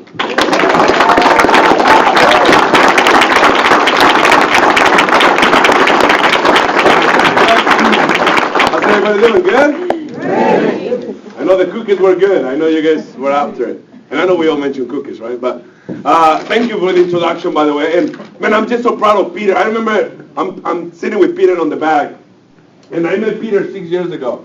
Me and my wife, we were walking into the bowling alley in San Jose, and he's the first guy we meet. And now to turn into this business now, and they're doing incredible. The parents are awesome. I get to meet the entire family. Brother-in-law just walked in. And this is the business you're seeing right now. Who got invited by someone, family member, coworker, neighbor, right? Who knows why you're here? Who has no idea why you're here? I know I see family. Who has no idea why you're here? I know there's always one or two. I was like that, right? Now they introduced me executive vice chairman, makes $1 million a year. But when I first started, I came to a meeting like this. I was 23 years old. Anybody under 25? Raise your hand if you're under 25 years old. So we have one, Jorge here, under 25. Just kidding. And like Peter, I didn't know not much about financial services. Born and raised in Mexico, English my second language, and I came in here, and I wanted to, like Irene said, the American dream, the future, right? And it didn't turn out like that. Went to multiple high schools. I went to 7 high schools. How many high schools are you supposed to go? Hopefully 1, right? I went to 7. Not because I was a bad kid. It's my parents move a lot. Because whatever was cheaper, he will go. My dad, move. Hey, your uncle bought a house. We living in the garage. He's fixing it for us. We will move. Hey, your other uncle bought a duplex. We living on the back of the duplex. I move again. I went to 7 high schools. Now, I was still a pretty good student. I managed to graduate with pretty good grades. And when it was time to go to college, like a lot of us, we train our clients to save money for school. Who's a parent here? Anybody who's a parent, right? What is the goal for us, for our kids? What do we want them to do? To get a better education, yes or no? But how much are we really doing from our part? Outside of telling them, hey, go to college, go to college. By the time it gets time to go to college, it's not free. Now, who's in college right now? Right? Is it cheap? Is it affordable? Couple jobs, right, just to make it? That was me. So all my life, my dad told me, go to college, go to college, go to college, go to college, go to college. And it was time to go to college. I got accepted to go to university. And I told my dad, all right, I'm going to college. And he looks at me like, well, good luck. I'm like, what do you mean good luck? I'm like, you've been telling me to go to college. Like, did you save any money for me? You're like, oh, no. I didn't think you were actually going to do it. I'm like, no one in your entire family has ever gone to college. No, again, I was blessed enough due to my grades. Even though I went to 7 high schools, my grades were still pretty good. And I got a math scholarship. I got a pretty good in numbers, so I got a math scholarship to go to a 4-year private university. So I did that. I graduated with honors, got the President's Award. I was the #1 in my class. I was like, this is the guy that's going to change our family forever, right? And I couldn't find a job. Who knows people like that? Go to college, nice diploma, right? My parents have it in the fireplace, cherry wood frame. Juan went to college. No job, by the way, just in case you were wondering, right? And that was me. And by the way, we've seen that a lot now, right? We've seen that a lot. So I started doing plumbing and construction with my dad. Went to college, educated guy, couldn't find a job. I bought my first home when I was 22 years old because I saw all my family renting, and I hate moving because I move a lot with my parents. So I'm like, the moment I can buy a house, I'm going to buy a house in Bay Area, right? So I bought a townhouse by San Carlos, and I was 22 years old, senior in college. I just graduated college, and I was already struggling with credit card debt, auto loans, multiple mortgages, and I was only 23 years old. So I was working with my dad doing plumbing and construction, and every single day, Joe, I worked. I liked it because I worked with my dad. I actually took him to lunch earlier. So I still see him. I miss working with my dad, but I didn't miss working as a plumber. I didn't want to do plumbing forever. Now, that's a good job, right? It's honest. It's hardworking. I made my good money. I bought my first home. But man, I don't want to just be making, I don't know, $20, $30 an hour for the rest of my life. I'm like, not in the Bay Area. Have you guys noticed how expensive it is to live here? Yes or no? Yeah. Now, some of you guys, I can tell you don't pay rent yet. You live in a parent's house. Wait till it's your home, right? And you the bill. Like my son, I have a 10-year-old, and everywhere we go, he wants to buy stuff. I'm like, because it's not your money. That's why you want to buy stuff. I'm like, wait till it's your money, right? It's funny. My son told me, well, I noticed we have a lot of money. We have a beautiful home with a pool. We have 4 cars. We travel the world. We just got back from another vacation. We're leaving to Australia in a couple months. I'm like, and my son's funny. He's like, we're rich, right? I'm like, no, we're not. I'm like, you're broke. I am. I'm rich. You have no money. I'm like, you haven't even made any money yet. I'm like, I'll do the business. Just kidding. But this company, well, it's true. This company has literally changed my life. And when I was doing plumbing and construction, I get a phone call just to come to a meeting like this. By the way, there was no cookie, and there was not 100 people, right? It was a strange. They actually invited my girlfriend back in the day. She's like maybe a lot of you guys kind of thought of it, like, no, I'm not interested, right? They invited her, and she's like, no, I'm not interested, thank you. But the guy asked her, well, who do you know? We're looking for sharp guys, bilingual preferably, that want to make more money. Anybody else? And she goes, well, maybe call Juan. And I'm like, what's Juan doing right now? He's like, just doing plumbing with his dad. So I go, give me Juan's number. And the guy called me. I didn't even really knew the guy. I get a strange phone call. Normally, you don't answer phone calls you don't know, right? And I look at the number, 408, blah, blah, blah. But Sunday, so I answer. And just, hey, man, I heard great things about you. What are you going Tuesday night? I want to invite you to a meeting. Now, when he told me that, because I have friends in real estate, I have friends in mortgages, and I also have friends on a lot of deals out there, right? So I was very skeptical. I'm like, is this one of those deals? Are you going to try to sell me something at the end? Is this vacuums? Is this Tupperware? Is this door-by-door sales? What the heck is this? Is this timeshares, right? And the guy was like, what are you talking about? I'm like, this is financial services, Transamerica, World Financial Group, one of the largest companies right now growing in the marketplace. I don't even know if you're qualified. You're 23 years old. I'm like, I just want to show you what I'm doing. Hopefully, if it's a fit for you, and then we go from there. Worst case, I'll buy you dinner after. And I'm like, all right, man, free dinner, pick me up. and I've been saying that story, the same line I just said for 13 years now I've been here in this company, because that phone call literally changed my life. I showed up to the meeting, I sit in a meeting like this, and I start seeing all the stuff that Peter talked about. Now, what it really opened my eyes was family A, family B. Who can relate with some of that? I was like, man, my family is all family A plus my more that way. You know what I mean? Paycheck to paycheck, struggling. My dad always had a couple of jobs. My mom always worked. I have two sisters. They always work. I work at Little Caesars, you know, the pizzeria. When I was in high school, I would literally get my check. I will give it to my dad, and he will give me whatever was left over. I help him with a PG&E. I help him with Comcast. I help him to buy food. I never really cash a check. Now, with the same name, so it's easy for him to cash my checks, right? It was Juan Jaime, he cashed the checks, and he was like, here's $20 for gas, or here's $40 for your cell phone. I never really saw a check. So I always worked, but yeah, at the end of the day, my parents still got divorced when I was 17 due to money issues. My sister left back to Mexico, and I saw them struggling. And I'm like, I don't want to have that life. I love my parents, but I'm like, I don't want to have that. I don't want to see my kids see me and mom fighting for money. I don't want to be moving to 17 homes. I want to be stable. I want to grow. So when I saw family A, family B, it opened my eyes. I'm like, the only difference between these people and these people is they know what they're doing with their money. You guys understand that? It's not that better than most people. They're not smarter than anybody else. They're not born with a special thing. They just know what to do with their money. Now, who in here knows how to make money? You already have a job. You know how to produce money. Anybody? Right? 3 of you guys know how to make money? Awesome. So I'll talk to Ethan. All right? So Ethan, you work. What do you do right now? Security guard. Security guard. So you go and trade time for money. So you get your check, right? What do you do with that after? Pay rent. And then? Spend whatever I have left. Right? Yeah. Now, thanks for being honest. That's most people. They get a check, pay a bunch of bills, mortgage, rent, PG&E, Comcast, buy cell phone, insurance, and if there's any left, you may spend it, you may enjoy it, and most of us not thinking long term. It's proven fact. Most people think long term is next weekend. That's how far they think. What are we doing next weekend? That's most people's mentality. And one of the things that I appreciate about Peter, when he came into my business and he understood what this was, his number one goal is we're going to go help people because the community needs this stuff. When I came in, obviously I'm Latino, I went to go help a lot of Latino families, and unfortunately, guess what they all do? Exactly that. They work hard, they have 2 to 3 jobs, they're good people, they have a house, put their kids in a good education, but at the end of the day, have you ever seen someone older, like, I don't know, 50, 60, 70, that you know they're supposed to be already retired, live, enjoying their grandkids, but yeah, they're still working? Anybody? Maybe our grandparents, our uncles. Why is that though? Why is that?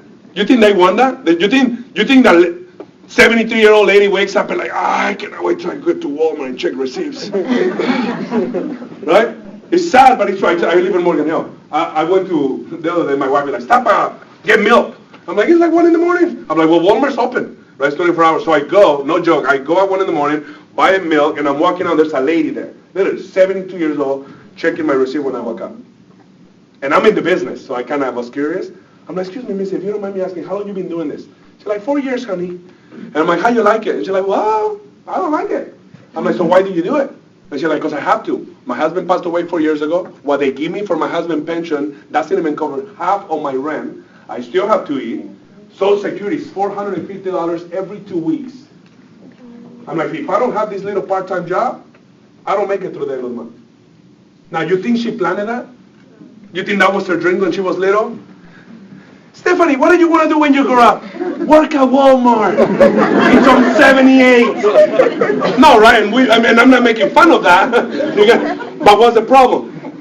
No one planned. What Peter was talking about earlier is this planning. You see, most people don't plan to fail. They fail to plan. And when I saw that as a business, because I want to make money, how many people are doing this? Almost no one's doing it. The market share is out there. Family A, Family B opened my eyes, and I came in business. I started part-time. I didn't quit my job. It took me about 4 months in this business, part-time, that I was able to replace my full-time income. And my first month full-time, I made $21,000. I was 23 years old. I'm like, woo, this works. I quit my job. My dad was kind of scared for me. He said, mijo, are you sure? Are you sure you're going to leave this plumbing work? Because if you're going to go do your thing, right, he always called it a thing. Yolo doesn't know what I do, right? He does not pay him every month. He's on my payroll, right?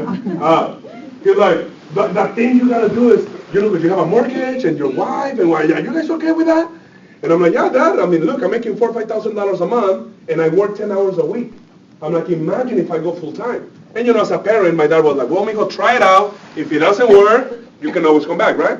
And I'm like, all right, thank you for the offer, but I'm not coming back. I really like the company. I like what they stand for. I know the need is huge. I'm going to just go all speed. And again, I went in, made $21,000. Second month, kept going. My first year made $132,000. I know it's not a lot of money, but I was 23 years old. And I was fired up. That's 4 times my plumbing work income. Think about it. I was making $30,000, $40,000 a year as a plumber, working 7 days a week. And I come in here, I get to put a suit and tie and talk to people and quadruple my income. Right? So that was pretty good. I started helping my mom financially. I started helping my dad. And now it just took off. Now, thanks to having a great organization, it's been 13 years later now. This is one of about 22 offices we have now. I have offices in multiple states. I was here yesterday. I was in San Francisco on last week. I was in Seattle. We're going to Vegas. I just opened an office in San Antonio. We have Houston. And we just keep growing and growing and growing. And when I first started, I'm like, if I can just make $100,000 a year, that's going to be a good job. You know why? Because no one in my family makes that. So sometimes it's the people you hang out with. You guys understand that? It's the association. This company has changed me, not only the money part, but the way we think, the way we act. We want to go and help families. A lot of our income goes away to charities, which I'm going to show you that in a little bit. But it's exciting. So some of you guys that are in this room right now love what Peter went over, the products, the services. And I want to highly encourage you, at least take advantage of that. Question, when was the last time you did a free financial plan? Who likes free though? Anybody likes free? Or it's just me? All right, we all like free, right? You don't lose nothing. Find out your options. Or sometimes your parents. Now, if you want to make more money, I'm going to show you that, and then we're done. The money part is how to build this business. Now, again, when I came in here, I didn't know what this was. I thought they were going to sell me something. I thought I had to buy stuff and then sell it later, right? Like a lot of businesses do out there. And then before you know it, your garage is full of stuff, and you sell nothing, right? This company has no inventory, like Peter talked to you guys about. There's nothing to buy. There's nothing to sell. All we provide is education. We educate those people that want to be educated. I'm not in sales. A lot of people say, is this business hard? I'm like, no, because I only sell to those that want to buy. It's not that complicated. There's enough people out there that need to be educated, and our goal is to go and do it. Now, our market share, this is one of the main reasons why we're growing so much. Now, who knows who the baby boomers are? Who knows what I'm talking about? Who's a baby boomer? Right? This is 78 million. I want you guys to count this. This is 78 million people that were born between 1946, guys, and 1964. Now, why is that important in our business? Well, this is the majority of the U.S. population. You guys understand that? This is the majority of people with the most money. So what happens is this. When they were born in the early 40s, as they got older, every industry, everything they touched, that industry became very, very successful. For example, if I say baby food, what company comes to your mind? Gerber. Now, I don't know if you know the story, but Gerber in the late 30s, early 40s, was about to file for bankruptcy. They were going to go out of business. Why? Because they don't sell enough. But then everybody came back from World War II, and then they nothing but babies, only 78 million of them. Right? There was no TV back then. Only form of entertainment was having kids. And so they did a pretty damn good job, at least 78 million of them, right? So guess what happened to Gerber as a company feeding 78 million people? Took off. It became one of the best companies still existing, right? Not only Gerber, but everything else that had to do with babies, like Johnson & Johnson, become a daycare center, nurses, school teachers, everything that had to do serving this market share. Kids got older, 5, 7, 8 years old. Guess what they want? Toys. Now, imagine 78 million kids wanting toys. So the toy industry changed completely. Back in the day, the first toys were metal. But because the supply was so high, the demand was so high, this is the first time ever in history where they start making toys of plastic. Just to be able to keep up with the demand. Why? Because it was 78 million babies that wanted toys, right? Kids got older, mom and dad are working out. Guess what industry became very successful? The fast food industry, the In-N-Outs, the McDonald's, the Taco Bells, the KFCs. Whether you owning one of them or whether you were working on one of them, right? Kids get older, 16, 17, 18 years old. Guess what they want? When you're a teenager, what's the first thing you want? Before you buy a house, what do you want to do? Drive, right? Now, when you're a teenager, what kind of car you want to drive? A sports car, right? So, I'm going to tell you a quick story, and you're going to understand really why you're here. If you get this concept, you know why. There was two companies, not one by the name of Ford. You guys know Ford, right? They have the number one car sold back in the day, which is called what? The Mustang. Guess why it was so? Everybody wanted to drive that because it was a sport, convertible, sexy car. Every teenager wanted to have one of those, right? At the same time, there was another company by the name of Chrysler going out of business. How can that happen? One company booming, one company going out of business, they both sell cars, right? So what Chrysler did, a couple of years went by, Chrysler was struggling, they went and recruited, they went and hired the guy that designed the Mustang. You guys know what his name is? Iacocca, right? He's a car designer, he's the one that invented the Mustang. So they recruited him and said, hey, can you help us out? Check this out. Can you help us and do what you did for Ford? And then he's like, well, yes, I can, but it's different time. I need you to do research. Before I can make a car for you, I need you to go and tell me where these people are right now in their lives. They went in the research, they came back. Guess what these baby boomers were doing? Now they were having kids. So the majority of baby boomers were having kids. That was the number one statistic. Number two, guess how many kids they were having? What was a normal family back in the day? Back in the early 50s and 60s, what was a normal family? Who comes from a big family? Anybody come in? How many? Six. That's not even that big. That's still manageable. But 13. That's right there. Right? That's what I'm talking about right there. Anybody else? 8, 9, 10. What is it? 12. So that was, by the way, that was normal back in the day. You don't hear families having 12 kids now.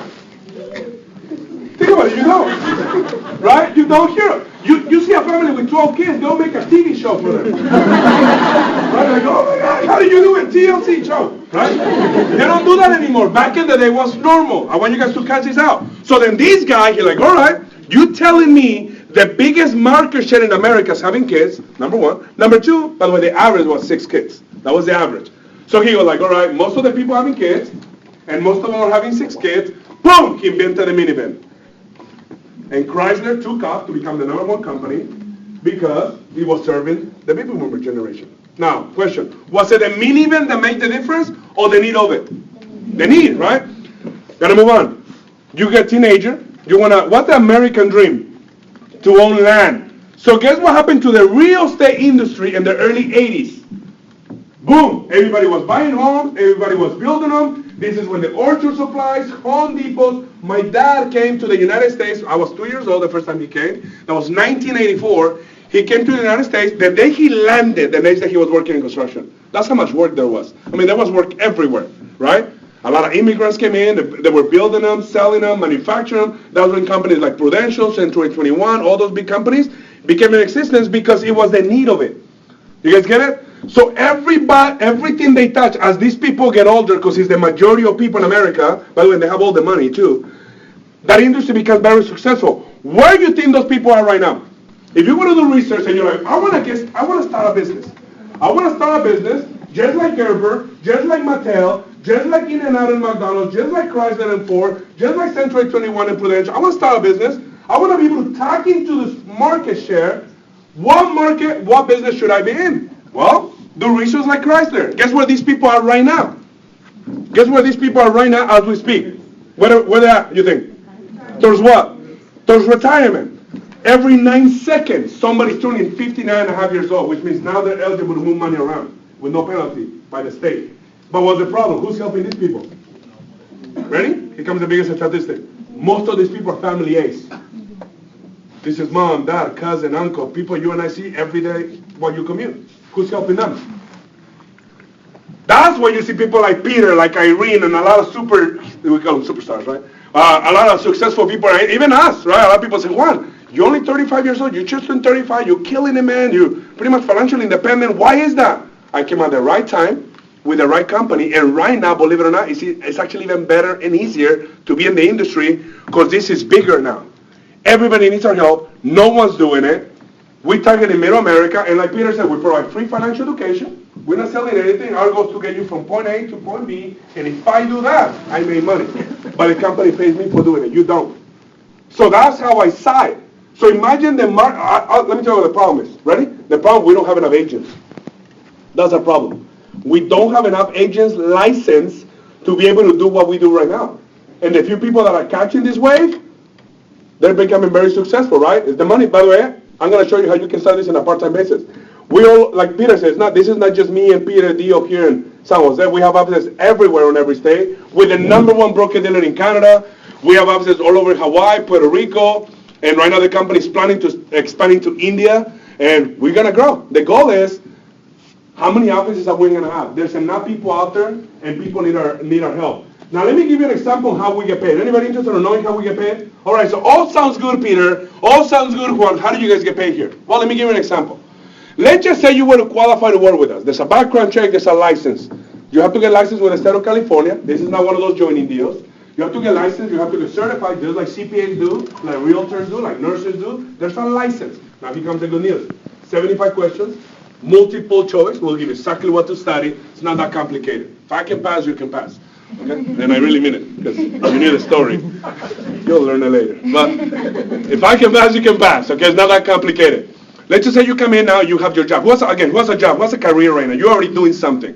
But you want more money, you want maybe a career change in the future.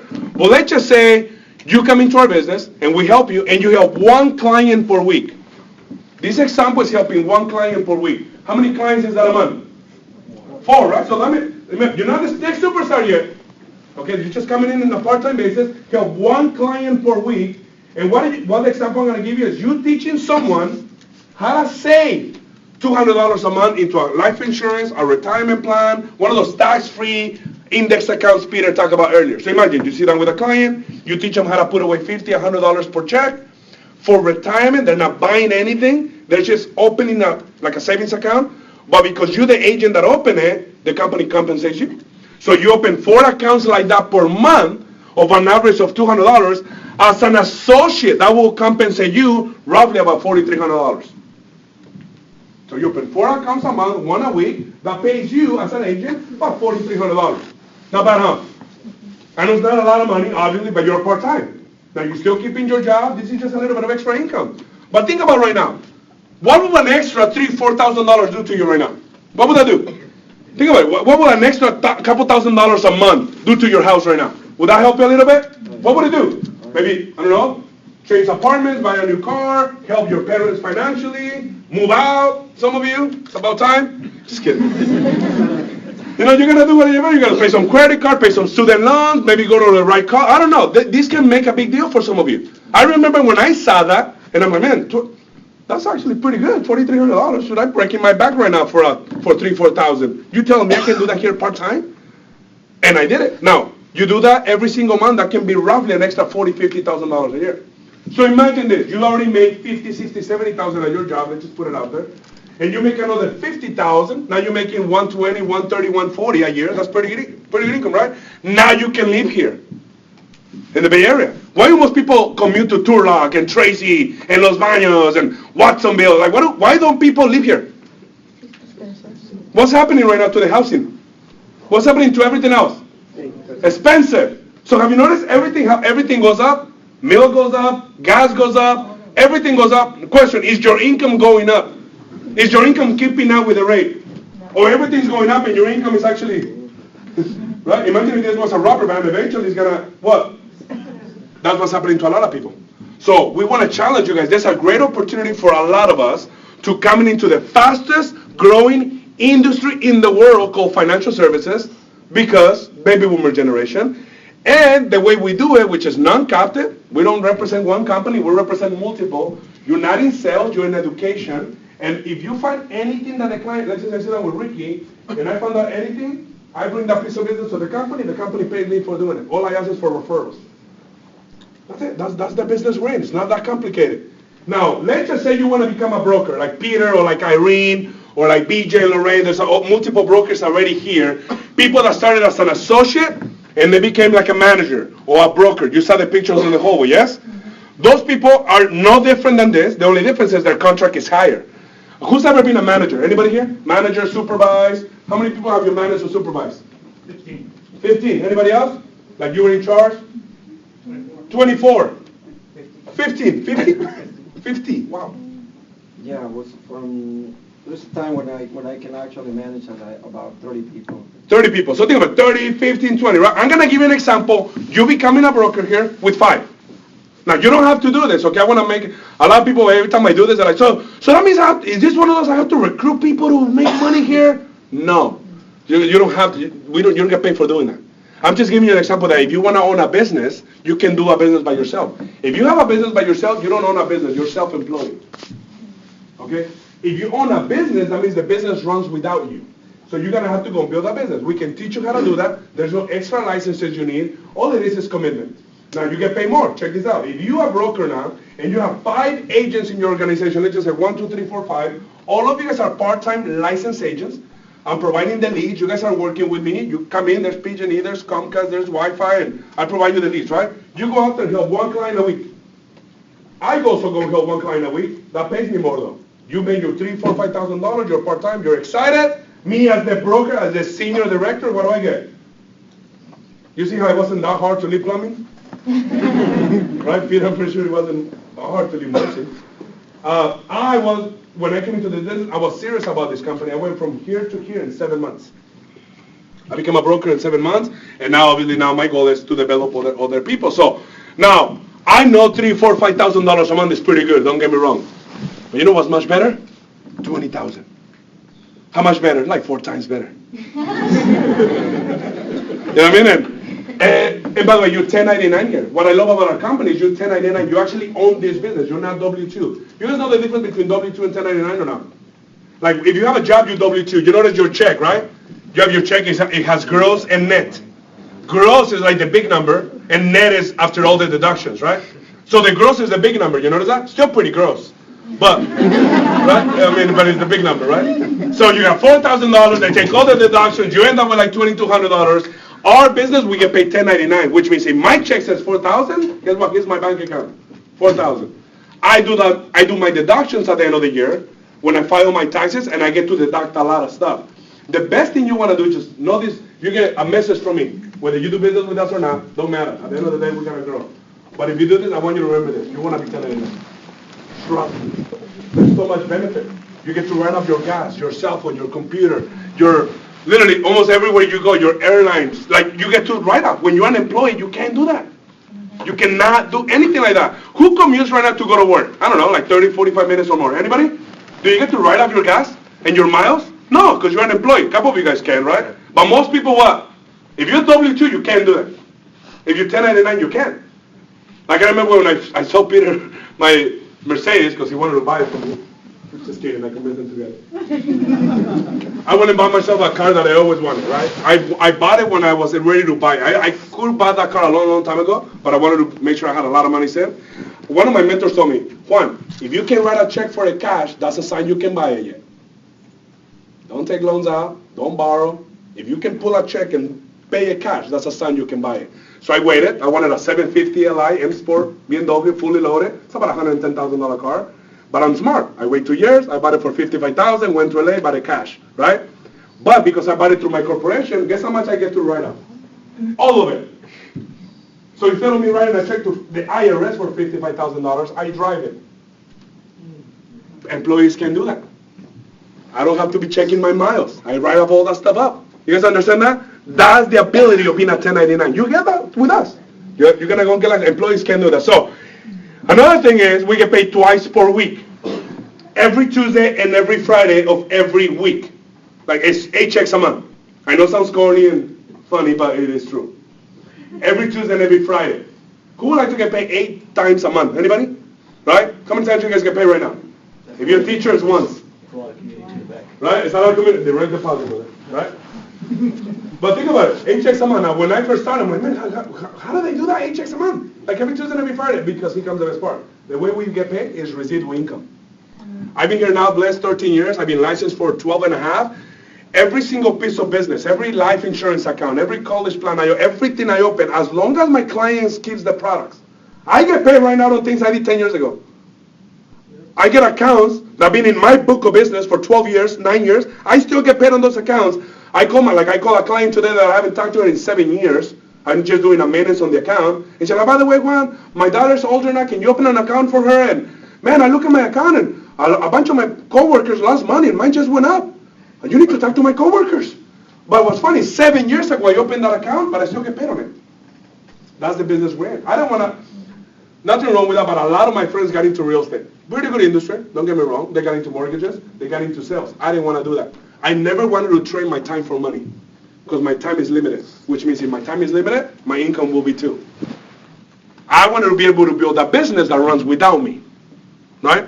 You see, if I buy a McDonald's, McDonald's automatically doesn't double and compound. Like one McDonald's doesn't turn into two McDonald's. You guys understand that? Like it's impossible. I have to go and open another McDonald's. But a McDonald's itself doesn't compound and become 2, 3, 4 McDonald's, right? But if I recruit Peter, he duplicates. You guys get it? That's the business you want to be. You don't want to be in a business that you have to be in charge of everything. You want to be in a business that runs without you.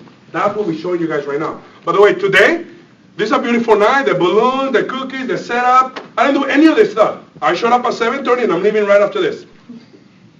Pleasure meeting you guys. My son's waiting for me. He wants to jump in the hot tub, right? That's it. That's a business. I want that for you guys. Now, when I first started, that almost looked impossible to me. I'm like, are you kidding me? Think about it. Have any of you guys ever drove by beautiful homes like up in the hills or Los Gatos, Cupertino, and like mansions? Yes or no? Yes or no? What do you think? What's the first thing that comes to your mind when you drove right by them? How did they get there? What did they do? Right? What got them here? Anybody think like, what do they do? Let me tell you what they don't do. None of them have a job. You can't afford to have a job and live in multi-million-dollar homes. You can't. I've had clients that have pretty good jobs. You gonna know what a pretty good job is? One of my clients that works for Apple makes $450,000 a year plus bonuses. That's a good job, huh? Paycheck to paycheck. You didn't hear what I just said, huh? He makes $450,000 a year plus bonuses, paycheck to paycheck. Now, good checks, okay? Like kids in beautiful schools, private schools, beautiful home up in Los Altos and all that stuff, but still paycheck to paycheck though. He's no different than anybody else that makes 30 grand paycheck to paycheck. The only difference is his home is bigger and his car is V8. That's it. I didn't want that. You guys understand that? What I'm presenting to you guys is a business. And if you do that, I want to challenge you guys. Our problem right now, we don't have enough agents. I'm telling you that right now. And again, the best thing is you can start part-time. You don't have to quit your job. Test ride this deal, like I did. I tried it part-time. I'm like, if it doesn't work, I don't lose anything. I go back to my job. But if it works, this has the potential to become a company. And you own it. That's the best part of all. You own this deal. This is the 5 ways you get paid. Number 1, personal income. Personal income, what does that mean? Let's just say, Hernan comes in, gets licensed and certified, right? Now he goes and starts helping clients. He makes income on his own. That's it. If he does all he wants, he'll make easily, what, 120,000 a year? Easy, just on your own pen. I got people doing that. $10,000 a month, that's not hard in our business. That's like, hey, that counts. You want to do that, but that means you're working a lot, right? But that's what we all started like that. Then later you want to build an agency. You're like, wait a minute, I don't want to be the one only working. I want to go and get some people on my team and build a team and start bringing in meetings and grow, right? I want an office in Los Altos. I want an office in Cupertino. I know Peter's talking about, where's that area? Union City and Fremont and all that stuff. It's wide open. I want to go and open an office there. Great. So then you start building an agency. There's more income there because now you get paid on what you do plus your agency. Kind of like you work at McDonald's, but you also own one. You have a business now, right? Third one is expansion. You work on yourself, you build your own office, and now you help others to build offices. Which means you have your own agency, but now people are opening different locations. Almost like franchises, yes? Like imagine you don't own one McDonald's, you own multiple McDonald's. But the difference on owning a franchise, what's your name? Gerald? Gerald, let's just say I want to invest in a McDonald's. It's going to come me about 1.2 million, depends on the location. I have to be net worth 5 million, and I have to sign a contract to buy 3 more in the next 10 years. So that's about a $4 million investment. Most of us, we're not going to apply for that, right? By the way, it's proven fact that you have to own at least 2 McDonald's to make any money. Because the first one, you're barely making your money back. So you're in a hood for 10 years, right? But if I want to really grow, I have to go and open a bunch of McDonald's, right? Who's on the list of those McDonald's? I am. Who's in charge of all the employees? I am. Who's in charge of all the workers' comp? I am. Who's in charge of all the recruiting of employees and firing them and finding the right people? I am, right? This business works similar like that. The difference is this. Peter's going to go and open an office in Fremont. Guess who's going to be in the list? Not me. Guess who's going to be in charge of that office? Not me. Guess who's going to be on their credit? Not me. But every single sale that happens in Fremont, I get paid. So it's just like a franchise. I'm going to go and give all my support, but I'm not in it. But yeah, I get 17% override on the entire office that the company paid me for doing that. That's no joke, it's genius. I see that with people that own franchises and they don't believe this. That's the expansion. Then we get bonuses every single month. And last but not least, like I told you, most important is we get residual income. You get paid as long as the client keeps the products, plus all the new agents coming in. This is some of the levels in our company, like Irene, right, is about to hit SMD, and this is the average incomes in the company. Then you start ramping it up, like Peter right now, executive marketing director. He's passed, way past this income, by the way, which I'm so proud of him and Leilani.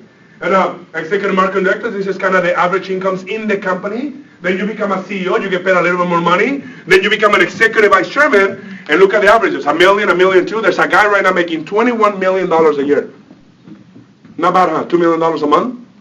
Now, he's been here 37 years, but still, think about it. Your job, you're going to spend 37 years too. Are you going to be making $21 million? So if time is going to go by, might as well do something. When I started, I went from here to here in 8 years. And the number one reason why I did that, because I'm like, show me the picture of the top people in the company. Right? Because there's always the top people in the company. And they pull the picture of the company, no Mexicans in it. No Latino, no color in it. Right? And I'm like, all right, also, I like these people. I'm like, well, what's up? Where's the Mexicans here? Oh, well, no one's ever made it here. This is like a big, like most people, they get stuck at 100, 150, 200,000, but, Latinos don't want to, I don't know, they don't want to go out here. And I'm like, really? I'm like, there's one guy that kind of wants to do it. I'm like, watch. There's no glass ceiling here, right? They're like, no, I can do it. Yeah? You're going to tell me how? Yeah? Okay, let's do it. From there to there, 8 years later. And I see now with people that have been here in the company 32 years, and I walk in and they think I'm bringing them water. Right? I go into the meetings and they think like I'm one of them. I'm like, excuse me, what am I doing with you? And I'm mean, you. What are you talking about? I'm young, I'm half of your age, though. That's the beauty of this company. Don't care where you come from, it cares where you're going. And we can help you guys. But imagine the potential in your life if you just make a little bit more extra income. When I start, by the way, let me tell you something very clear as a disclosure. It's not easy. It's going to take some work. This is not one of those where rich quick deals. We're not going to pay you $1 million and you're going to party every weekend still. You're going to sacrifice some time. Let me tell you the biggest investment you're going to do here. Ready? Time. I used to be on mini leagues. I used to be on a basketball league. I used to be in a whatever leagues, right? Bowling league, poker, Thursday night poker. Well, guess what I had to do when I started this business? No more poker night, no more campings, no more mini league, no more flag football. I'm like, you're not going to the NFL one, you're not a professional poker player, start with UBS, get to work. I'm like, all right. And now, it paid off. And the funny part is I'm 35 and all my 35-year-old friends that didn't listen to me, they still live with mom and dad, they're still struggling, driving through broke Toyotas. And in the same time that went by, the scary part is this. I just met with 3 of them. Peter was in my house. We had a party with my friends. And with my four closest friends that I started college with, right? Nobody wanted to do this business with me. They're like, no, it's one of those pyramid things. It's a scam. Run. Go back to plumbing, Juan. That was a good job. I'm glad I didn't listen to any of those guys. I love them. They're my friends. The funny thing is we go and do like a little reunion, right? And they ask me. I didn't start it, right? I bought a little toy. I bought a Stingray Corvette and all that. So I show up and they show up in the little, I don't even know what they're driving. But anyway. And I wasn't just showing up. It was just the car I was driving that day, right? And they're like, hey. And then one of them, hey, I heard you're doing pretty well. And I'm like, yeah, I kind of. I'm not paying for the bill, by the way. We all split it in 5. Because that's the problem. The more money you have, the more they think is for them. No, it's my money, bro. Right? We all paid. It's $40, 10 each. Let's go, right? But then check this out. This is how big you can start thinking. I add up all their incomes. And they have good jobs, like what you will think good jobs in Bay Area. You know, like I add up all the incomes. I made in a month what they all made 5 combined. That's like shocking to me. And they're like, good job with benefits at the county, when it's a sheriff. And I'm like, are you kidding me, bro? Like I made more last week than you make it like in 7 months. And I was in vacation. But you told me not to do it. And guess what they all want to do now? The business. So sometimes it's about time. Some of you guys maybe got invited to this business before. Maybe it wasn't the right time. Maybe you were too young. Maybe it wasn't about you. But I want to challenge you guys. Now, maybe it's the time. Look at this right here. This is some of the leaders I've been able to develop thanks to this company. This is Peter Lee, by the way. I'm just so proud of Peter. I have close to now 700 licenses. Remember the example I gave you with 5? You saw the income? Well, I have now 700 licensed agents. So that was just 5, right? But I'm proud to announce Peter and Leilani, the people that put this night together, out of everybody I got, they're the #1 couple. So I just want to recognize them and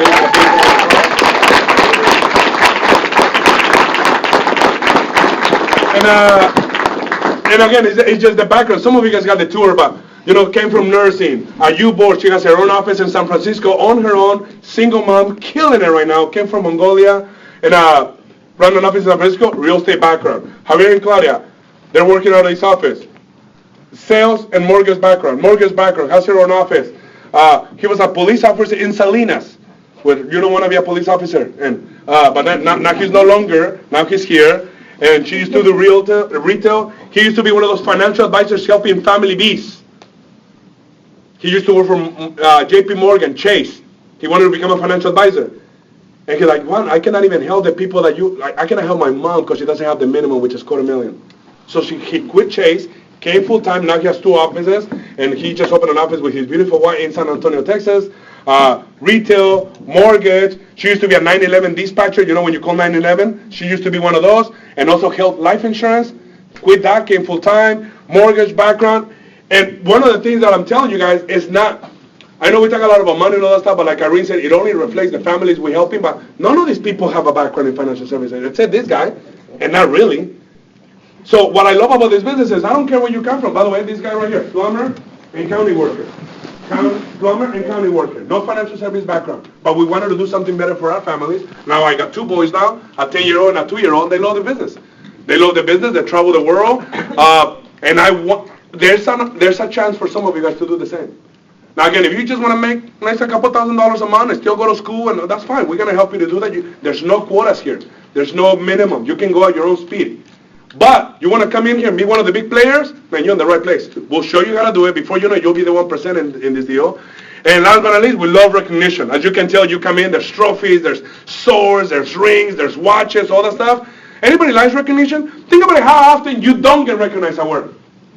Some of you guys go in early, leave late, you cover the night shift, you do whatever it takes. Your boss tells you, can you come on Sunday, although you were not supposed to? You're like, I'll come. They don't even say thank you. The only time they recognize you is when you're late. Hey! Okay, but you didn't tell me anything last night that I left late, right? And I just didn't want that. I love when I get recognized because if people get recognized, they do more, right? We're no different than a 3-year-old, right? But we're adults. So we love our company. We do a lot of recognition. We travel the world. Like I said earlier, a lot of our money goes to foundations. Now I'm proud, which who would have thought, right? I sit on the board of Now All for One Foundation. So we do meetings once a year, which is go to hospitals in the Philippines. I've never been to the Philippines, but yeah, my check goes there. It's pretty cool, right? I have a lot of Filipino brothers here. We did a hospital in Nicaragua. We built in a couple more things, and so when we get our checks, a percentage of that goes into our charities. We're also part of Make-A-Wish. So yes, money is good. A lot of people, I had one of my Juan, I don't want to. My goal is I'm not interested in money. I just want to help the poor. I'm like, the best way to help the poor is not be one. You guys understand that? So go and make money, go and become successful, then turn around and make wishes for other people. Go and help people out. Trust me, money is not evil. I know some of us grew up like that, thinking money is bad and money doesn't grow on trees. I'm going to tell you, money does grow on trees. What's paper made of? So it is made of trees, right? We've been lied over our lives. But I want to challenge you guys, take advantage of the opportunity. And by the way, it might not be you. You might know someone. I know you're here tonight taking your Wednesday night, which we highly appreciate. Take advantage of the opportunity we have. Now, there's 4 options that I want you to grab a clipboard now. Number 1 is a free financial plan. If you're sitting right now and you say, you know what, I like what you and Peter talk about, but I just don't see myself doing this.